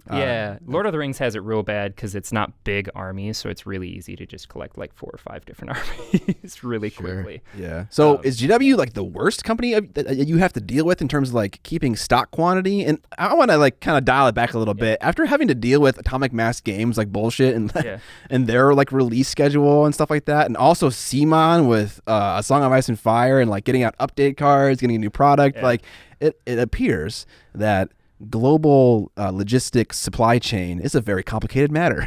And so we give GW a lot of shit, but for like, you know, like not sending a company all of the product they expect, that sucks and that's annoying for them, but also it's a complicated thing to deal with logistically, I imagine. But if you remember when Ollie was on here, do you remember what company he said was like the most annoying to deal with? Asmodee. Yeah. Well, do you have one for you? We're spoiled because Asmodee is literally like a mile down the road. Yeah. So like our reps will literally come in and talk to us like personally sometimes. So like we get spoiled for Asmodee, so it's not as big of a pain, but they still have problems. Like my coworker Scott and I kept joking about you wanted the Darth Vader set. I did. How it was like in this weird liminal space where every time you thought about it, it got pushed back. It did. Yeah, it took forever to come out. Every time Scott thought about it, it gets pushed back. People were like posting with Moff Gideon and the Dark Troopers. Now that those look really good. Yeah. And we got a release date for Eden Versio too, and that's gonna be like December. It's like July now. Yeah. December later. Yeah. You guys are talking in words that I don't like. I feel like you're a bunch of Welsh people here that I can't understand a word you're saying. Just all Scottish. Yeah. No, I can understand Scottish people just fine. I had this conversation with Scott prior that I'm watching the great British Throwdown, which is it's the Great British Baking Show, but it's pottery. You love it, Dan. It's freaking great. It's a great reality show, and it's like purely calm reality show, British style. You know, there's no drama. But in this current season I'm watching, there's a lady contestant on there, and she's from Wales, and she speaks in English, and I can't understand a word she says. I can't understand anything, and I'm sorry. If this is racist, I apologize, but like I can't understand that accent at all. So what you guys just said, where you were talking about the SMG 40, droid trooper kit, whatever. I'm like, I don't know what language you're speaking. You sound like you're from Wales. All right, Dad, go to bed. Just makes me think of what was it, Hot Fuzz, where Simon Pegg's character is talking to that one farmer, and they need the old cop to translate. Yeah. It's just old dude with a heavy accent. Yeah, dude. Yeah, that was pretty difficult. So okay, all right. Yeah. Do you have Do you have another hard hitting question? Wait, did you answer the question? Not quite. Oh, right. Wizards of the Coast is real bad. Because like those numbers, actually a lot of card game stuff is really rough. But yeah, COVID had made things worse, especially for card games because there's like a big bubble. Bubble's kind of gone down a little bit. Like there was a point where we had like, it's almost like 400 names down for Pokemon pre-orders. Oof. And like before that, like it was just like the kids league and the like those parents like being like, yeah, I want to order this product or that product. Which would be like a dozen people, and it was at a point where it was up to like 400 people and then dipped down. So like trading cards had a huge boon. But so like because of that, any of these card games that are coming out are having problems getting like stock of paper, stock of foiling materials, that kind of stuff. So like my partner and I have really been enjoying the One Piece card game. I love One Piece. It's fun. I love the property. I like the card game. It's pretty easy to get into. We have a really good local community around it of people that really care about it and are really fun. But getting stock of that, like right now, people are paying like for the most recent set, people are paying like $15 a pack for like roughly $5 MSRP packs because nobody has it. It's like not available through distribution. Every time we've ordered One Piece stuff, we get like 30% of what we order. Real rough. So like, is that Wizards of the Coast too? That's Bandai. Okay. But like Wizards of the Coast is having some similar stuff where it's just very erratic, which makes it very hard. And like they're changing their product lines. Like you know so much about this, just being a big Magic fan. Like things like, oh yeah, we're not doing set specific Jumpstart. Here's the Clue edition with packs that literally say shuffle up and play on them, which is basically just Jumpstart. Yeah. They're literally just Jumpstart packs, but with Clue different packaging name. Like you take the mask off and it's just Jumpstart. It's Jumpstart with extra steps, literally. It's been me the whole time. So like knowing what to order for that, but then also not knowing if like suddenly it's like, is this going to be a hot in demand item? Like a couple of coworkers were at Gamma this last week, and I was kind of telling you this earlier, talking about the Fallout stuff. Fallout collector packs. Like I asked for more. I did my initial order and then asked for more of the commander decks, but I'm like, the collector packs should be fine. And then a couple of my coworkers that were at Gamma were talking to other stores and them being like, yeah, we got cut down to like 4 or 5 boxes of collector boosters. I got what I normally ordered, which is a lot more than that.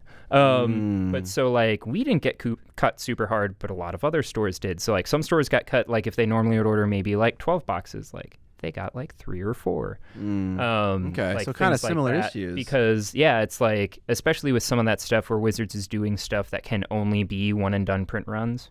It's like how they did the whole One Ring thing. Yeah. Where anytime that they do serialized cards, because they advertise that as in that type of pack, those serialized cards, there's only so many of them. If they ever want to reprint that type of pack for that set, so like the Fallout set has the bobblehead numbered cards.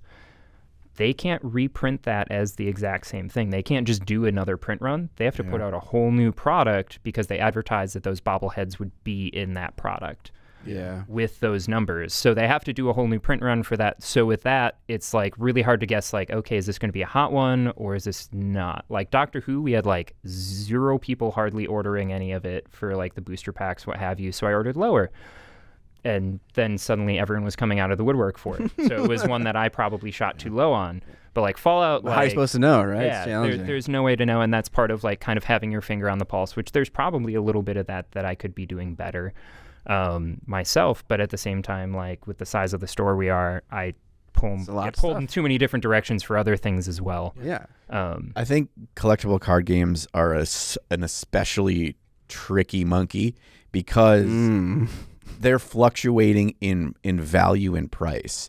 And so you as a store, like if I buy 5 boxes of Leviathan and only one sells, it'll sit on my shelf for basically that same MSRP. And then, it's taking up shelf space and, hopefully they eventually go away. But like with card games, the fluctuation of what the value is on the current market, not just in your store, but in the current market of these cards, and then what you paid for them at launch, you don't want to be sitting on a ton of inventory. You have to be really careful about that. So it's such a moving target. You want to hit your pre-orders for any product, But for those, you don't want to overorder because, a box of cards that's usually like 170, 180 bucks, within 90 days, that'll be selling online, even like on Amazon or whatever. It could be 80 bucks. Like it could be selling for less than what your cost was for it. So it's like it's scary as a store for going under, which leads to my next question, Dan, another hard-hitting question I've got for you. It's no surprise to hear that many game stores, FLGS stores, do not last very long. Like the half-life of a game store is like 3 to 5 years. You obviously are very connected in the community of the Twin Cities and know a lot of other people in other game stores. You've probably seen stores die, close, some that have been around for a long time. Do you have any insight on what makes a game store successful? Could be a detail, could be a overarching kind of theme. What is the difference between those that stay open and those that seem to kind of crumble? Sometimes it's hard to judge. Some of it is just keeping your finger on the pulse, knowing what to go for, making sure that you're making the best use of your time, and trying to think the best way to describe because it's really hard to judge because you don't necessarily know the inner workings of stuff like that. Sure. Not spreading yourself too thin too fast, because there's stuff that I've seen where like businesses will open extra stores. Yeah. So like especially during COVID, you had people opening a ton of extra stores, things like that. Like, oh yeah, we'll have one here, we'll have one here, we'll have one here, and then suddenly like that card bubble bursts. Yeah. You don't have that infrastructure anymore to support what that store needed to be bringing in. Or stretching beyond your means, that kind of thing. So like, us as a store have always had a policy. The owner has always had this big policy of we own whatever comes into the store. So like we don't do terms, things like that. And we're lucky enough to have that. It got built up enough over time where that's something that we can afford to do. That's not always the case by any means. But so we're buying everything before it comes in, because if suddenly it's like, oh, you have a bad month and you can't continue paying those bills, they might not send you your next thing. Okay. Kind of like I listened to the podcast with Jason because I was curious what he had from the other side of that, and like what he used to do for Games Workshop, where it's like, hey, you need to bring your bill current before we can send you new stuff. That kind of like immediate stop on your supply is that is no more money coming in for that particular product line. And that's a snowballing effect. That's a snowballing effect. Once you're behind, you frequently can find yourself staying behind, that kind of thing. But so a big thing is like making sure that like you're keeping up with that stuff, or like, which largely comes down to like ordering the right numbers of things. Sure. Because if say you spend $20,000 on a new Magic release, the faster that $20,000 can come back in means you're recuperating your costs, but then anything after that is gravy that can help afford other things. Right. That's an interesting thing about retail that I didn't really think about until actually I had Jason over at my house and we were like chatting, and he was like talking about an instance where like they didn't order the right number of packaging for their paint. Like they had run out, and Jason's like, what are you guys doing? Like this, like product for a retail company is like the literal lifeblood of it. Yep. So if you're not stocking any element of that can be stocked, like if it's in your power to do it, you must keep it up. And that's something that I run into with keeping the Duchess in stock. It's like when I don't keep that model in stock, a portion of my revenue like goes down for the month, and so I have to really stay on top of that number. And I imagine you do to like the nth degree. Yeah. And Jason as well, to like make sure like you can keep making money. And that's where like for us, like Jason and them don't have the same luck of everything goes up for pre-order. At least for them, they have stores ordering X amount, so they know how much they need to get ready before a release. But for us, like our lifeblood is like, hey, stores doing pre-orders and making sure that you're getting those pre-order numbers. So that's when, like, if GW is messing with that, if Wizards is messing with that, that can really screw over stores. Because if people lose that consistency of, hey, I pre-ordered this thing, oh, you didn't fill it for me, and they get upset and they don't come back, that makes it, those pre-orders help you really know what to order ahead of time. And so that's where I always push people, like, our process is we don't charge for it ahead of time. And this doesn't necessarily work for every store either, but, like, we don't charge for it ahead of time. We warn people if it's something like One Piece, we just hit a point where we're just like, hey, just a heads up, we probably can't fill any more orders. We will see what we can do. but we don't take any money ahead of time. So if that doesn't sell within that first week, we have the freedom to be able to put it back out on the shelf if it's a hot ticket item. So like things like Pokemon, where a lot of stores were having problems where they're just like, hey, we had all these people asking about this Pokemon, we ordered a ton ahead. If they didn't either have that confirmed money from pre-orders or people not ordering, suddenly when that bubble bursts on that card game a little bit, no one's coming with in. all that product, and then it's like, oh, I ordered $25,000 worth of Pokemon, $20,000 worth of Pokemon. Where are all those people that were clamoring for this Pokemon product like 3 months ago when I ordered this?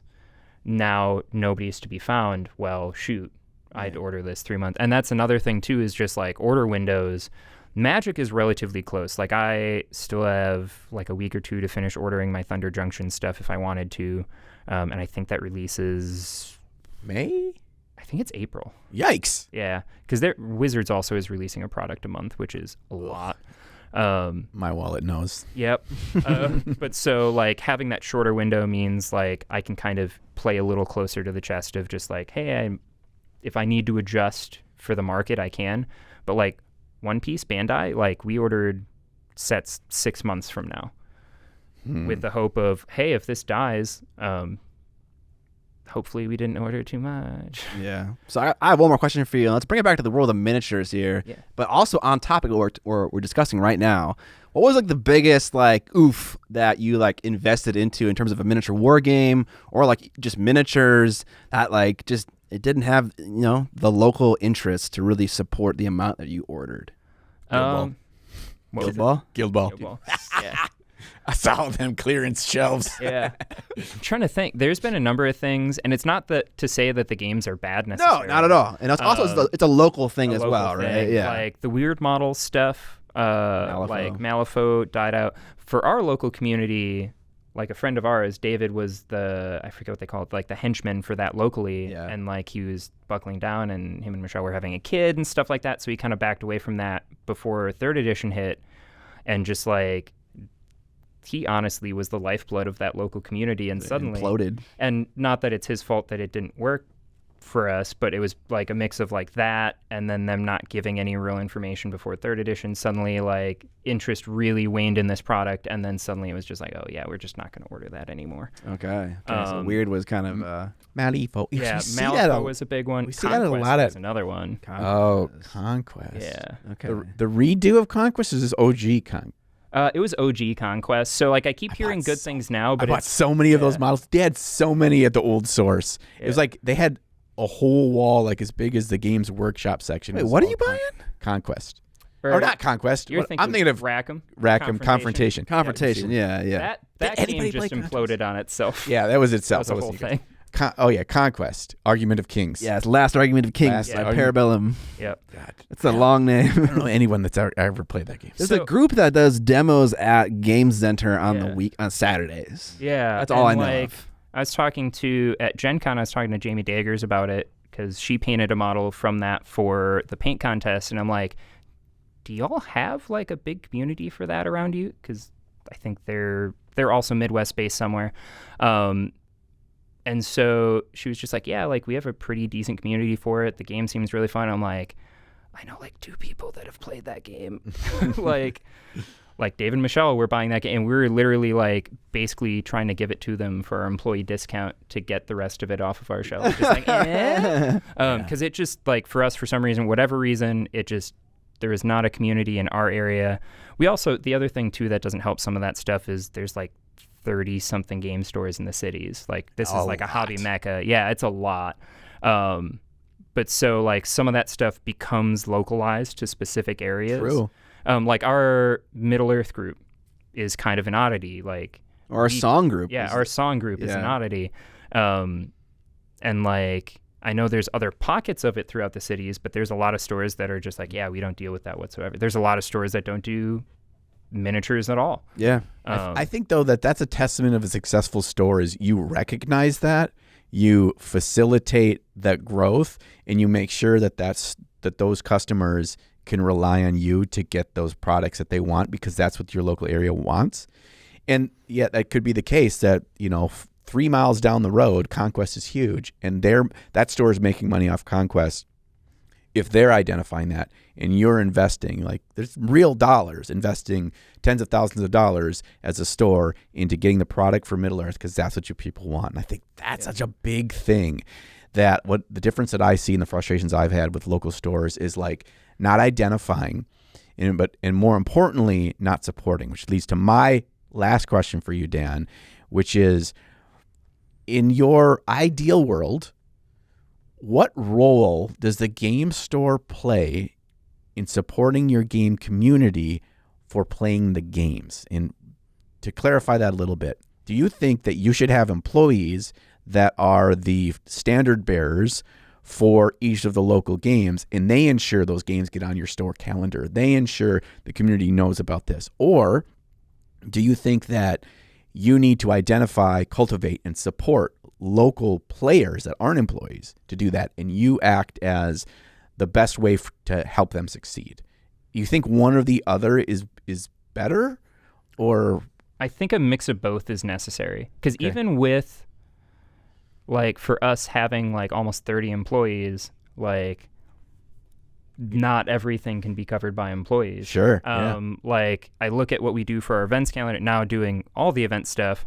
Like, I look at each day of the week, how many different things we have going, and it's like not physically possible for all. And also the interest of your employees too. Like, with us being, the big thing is we are split straight down the middle, games, comics. Mm-hmm. We have a lot of people that are interested in comics and don't really have any interest in like board games or especially miniatures games. That's still a little bit of a narrow focus for our staff versus like big event days like Free Comic Book Day, that kind of stuff. Yep. Everybody reads at least some sort of book, that kind of thing. Like, it doesn't always cross over both ways. So like having a mix of employees and customers, because I keep referencing the Lord of the Rings stuff. Like, I would love to play more of that game. I have an army for it. It's at the store in that local creator display case. So if the organizer is running demos of it, like, hey, you need an extra army here, I'll pull it out of the case. You can use it. But like, I would love to play the game more. I just don't have enough hours in the day to do all the stuff I would like to do as far as organized play. Like, but you help them succeed. But I help them succeed. Right. Do you think the company should empower individuals to like raise it up in their local meta? Like, so like, I think the company should be doing stuff to also help facilitate that. Like, I look at what Jason's doing with like Monument Hobbies. They just did a thing where they're doing support for stores as well to be able to pass that stuff along to those people that may organize that stuff, like that kind of stuff. GW, as much as sometimes I'll gripe about GW, like they have like credit that they give to stores.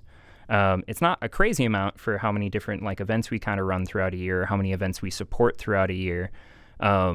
But it helps kind of offset that at least a little bit as far as compensation, where with that program, I can basically talk to my rep and be like, hey, I have a tournament coming up. Can I put in an order that's comped, that's these things? Downside is it's like they only do it off of the MSRP price, so it doesn't go anywhere near as far. But it's still like, it's still some product that you and it's based on how much you order. Sure. Okay. But yeah, but it's something. Yeah, they're doing something. Yeah. I think it's important. Like, you just described Malifaux, how it died the moment that David decided he wasn't going to, support it anymore. It's like, dude, people like David are incredibly important for like the purchasing of your product at a local game store. That's given me some interesting perspective. Oh yeah, like I literally was just talking about this yesterday with a coworker. How the guy that organizes the Lord of the Rings for us, Russ, like nicest dude, but also he's organizing that one thing, but also going through that effort, ordering the like web store exclusive stuff, brings in that community, and then like now like a couple of the other people in the group. Like one of them is really big into historicals. So he's going over and buying a bunch of the Victrix models. Even like certain Lord of the Rings things aren't available. Some of the Lord of the Rings players will go over there and buy some of the historical stuff that is historically, pun intended, much slower moving product. Like that helps that sell. Or like hobby disease. Yeah. One of those other people in that group is a huge board gamer. So he's literally coming in itching every week for like, what's the new release? What's what did Asmodee put out this week? What's that new board game? What's that about? Yeah, man. But like he wasn't coming in as frequently until like that Lord of the Rings group kind of started up.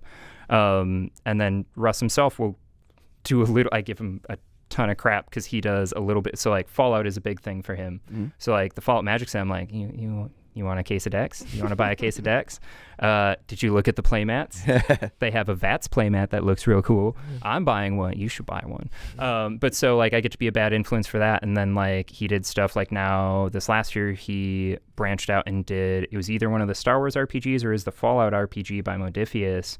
He ran a game of that for Free RPG Day, and he bought like the skirmish game models when we still had those.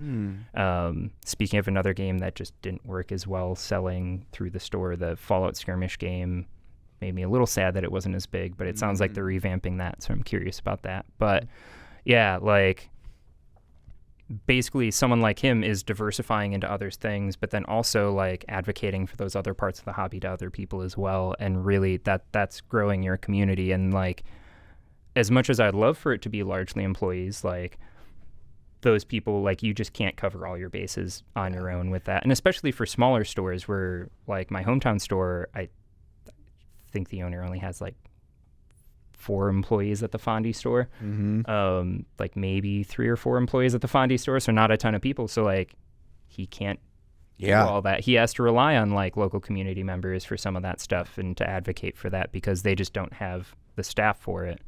Yeah, I find that that's the way that it works, is that the smaller the store, like you have less resources in terms of your staff, that the amount of bases you can cover to be passionate about. And I typically find that most local smaller stores, they start up around their main driver is the one big thing that's passionate for the owner. Oftentimes that's Magic. Yep. Right? And so that guy will make sure that he'll do his damnedest to have all the product in from Magic on time, and he'll have a wide variety of sets, or he'll do a lot of singles and that kind of thing, because that's the thing he cares about. And once you get further and further removed, unless you're in an actual like Games Workshop store, it's harder to juggle all those plates to support a community. So I'm with you there. It's like, how do I'm not the expert. You're showing a lot of passion. You're an expert. How can I, as a store, help you succeed and help more people get into this game? Because that means they're spending more time here. They're spending more money here. They can find other people to play with. It's a win-win. Yeah. Yeah. That's a tough thing, though. I find that, especially as a small business owner, there's like, they got to be overwhelmed. Yeah. How can they manage all of that? Well, shoot, you can't. The other thing too is like you were mentioning how like a store owner that started a store basically based off of Magic, diversifying too into those other things with passionate community members also means your store is going to have more of a safety net in Wizards tanks Magic tomorrow. Hey, we have other stuff that makes us money. Yep. Like right now, the comic side of stuff is not great. Like I keep seeing stores in local groups and national groups talking about like, hey, are other stores doing this thing where we're just not ordering new comics because they're just not selling well enough for us, or like the shipping costs aren't covered by like what we make in profit from selling that? Like, so like new comics are really struggling right now. But for us, it's something that we don't necessarily hardly notice because we have money coming in from so many other different directions that it's fine. It's diversifying, That's it. Because one thing I'm taking away from this conversation, which is not a bad thing, it's a reality of the situation, is a lot of this stuff are being savvy in business. Yeah. Right? It's the thing that you're passionate about. It's a passion-based business, which most small businesses are. But if you're not really tight on the business financial side of it, you're going to get yourself in trouble real quick. Same is true for YouTube, right? Yeah. You can't just be a passionate filmmaker or in whatever the thing is you do in front of the camera, right? You also have to know how to conduct your business, at least to last long term. Yes. Right? Yeah. If you want to keep doing it, and often that's your motivation, you gotta be able to hit the other side of it, the stuff that's not so fun. You gotta balance your checkbook, you gotta do that bullshit. Yeah. Another thing I was going to kind of backtrack a little bit to as well with like those community members and those volunteers. Make sure you take care of those people too. So like some of that GW credit went towards like for the Middle Earth stuff. Like Russ was coming in for the first number of months with his own terrain and stuff like that, that he was painting up, etc. The Asgiliath box came out, and I'm like, hey, can we get 1 or 2 of those comped? And we broke one apart for tournament prize support. People won different parts of it for models and stuff like that. And I took the terrain and I basically went up to Russ and I'm like, here. Like, awesome. You've been This is giving for your you. own terrain to the store basically to use. Like, he literally, I keep joking that we need to get lockers at the store for him. 'Cause he shows up every week with like 2 to 4 big flat totes of terrain that he has painted, that he has bought mostly from the store. But like, that's where I'm just like, hey, like, you've bought a ton of this yourself. Like, let us help you, like, make your own collection nice, because we know you're going to be a super generous person with your time and your effort and your money towards others. Like, the amount of times I've walked back there and seen him give a model to someone just like, hey, yeah, I have an extra of this, here you go. Schaefer's kind of the same way, where like anyone getting into Necromunda, like, He's your guy where like, yeah, he'll let you borrow stuff to learn. He'll show up with terrain for you to learn with, and it'll be gorgeous and amazing. And it's immersive, and then it kind of helps people grow, where it's just like, I want to do that as well. And those sorts of people are priceless. And just the big part of that is just make sure you take care of those people as well. Like, I know we give store credit for game time for certain events, things like that. Tournament organizers, like, we make sure they're taken care of. Like, if artists come in to do signings for comic books and stuff, I make sure, like, hey, do you need something to drink? Do you need something to eat? Like, yes, you're selling some of your own merchandise, but also, like, you're advocating stuff for the store. Like, yeah, we might order heavier knowing that you're coming in for that, but like, you're still bringing people into the store specifically for you. Or like, with us being such a large platform, it also means like smaller artists, then big artists will also help out smaller artists, because that means, hey, those big artists, yeah, they may bring people in. Those smaller artists may not. We can then kind of pay it forward by basically being like, hey, we're going to put you on Free Comic Book Day. We have, 2,000 to 4,000 people come through the store. I have a bunch of artists in the back. It's a mix of like, hey, you're a big name, but this person may not be yet. They're just getting started. This is their first time doing any sort of an event for their book. Hey, we know that now this person is going to be put in front of 4,000 people. And it's kind of like a nice pay it forward thing, that it's like one of those names will bring people in, but then also that starts people coming in. We can put them in front of people that might not have their name known too. But yeah, it's kind of like taking care of your community, and your community takes care of you. Maybe that's one of the reasons why the sources lasted so long. That's the question you asked, is that you are heavily invested in your community, and then that is repaid back to the source. Those people represent value to your store, so it makes sense. Why wouldn't you do that? Well, Dan, thank you for giving us an insight into the world of managing a large game store, like 10,000 square foot, you said, 30 employees approximately. That's incredible. I appreciate your time. We're going to get into the after party now, though. Yeah. And then we'll be back for the end of the podcast. Welcome to the end of the podcast. We just had an amazing time in the after party, taking our shirts off and just running around greased up. It was great. Yeah, that was it. We put a duck in the studio. Yeah, we let it free, and then we had to chase it. We had a camera following us. Yeah. The camera was a GoPro, a little baby GoPro on the duck's head. So it could see us constantly trying to dive for it. And then we went and took a shower, because obviously we were greasy. Yeah. Duck POV, and then the duck POV. just sat in the bathtub afterwards. Yeah. We gave the duck the bath afterwards. Yeah. So you missed time, it. actually. You missed it. You know, you're not a patron. You missed it. Yeah. That's what you get. Disappointing. Yeah. Thank you, Dan, for hanging out with us today and letting us know the inner workings of working in a game store. Is there any if let's say people wanted to see your weird lizards with hats, do you post that kind of stuff on the internet anywhere? Could you share where people can find you? Sure. Pretty much everything. I use the same handle, except for Twitch. I'm still fighting to get Danimals on Twitch. I use the tag at Dan E Malls, because my name literally spells that, and it's easier to get than Danimals with an I. So Danimals with an E. And yeah, I usually post more of that stuff on Instagram. I've been really bad about posting lately, and I keep meaning to post like our Necromunda stuff, and I keep taking pictures during games and then not posting them outside of our group chat. Well, the thing is, you got a little bit of a runway between when we're recording this now until when this goes live. So then when people see this and then they follow you, then they'll see it all. So no pressure, but you better get that shit up there right now. No pressure. Now I'm on a clock. Yeah, now Necromunda gang painted. You're on like a week and a half long clock. Yeah, Yes. exactly. And then also, if any goody peepees are attending Adepticon, Dan will be there. So we'll see him with us probably oftentimes as well. So stop and say hi. Ask him how many rocks he's carrying in his pocket. If you have a special shiny rock, Dan will always appreciate those. That's very true. I think on Twitch you're like at somewhere in like the higher 300s now with the number of rocks in your pockets. Great. It's probably the best Twitch command I have on my channel is how many rocks does Dan have in his pocket, and then whenever you type Danimals, it just goes up by one. I love it. It's a lot of rocks. That's a contract that you now have to give me that many neat rocks. Hey, I have some neat rocks here. Yeah, I know. You have neat rocks at your house too. That I do. just Amber's got a lot of neat rocks. I'd make Amber real sad if I just waddled out of the You house. can take some. jingling. Honestly, there are too many. many We rocks. do not have the display capacity for all of them. But if you guys enjoy the podcast and you want to support it, as we discussed earlier, Patreon is a great way. There's also Teespring down in the description that has a lot of awesome merch that we make. We have 3 different designs that go on pants, shirts, sweaters, all kinds of stuff. I actually had an email recently that someone was like, my Tup sweater has lasted many loads of laundry. And I was like, wonderful. Great. It's so You know? comfy.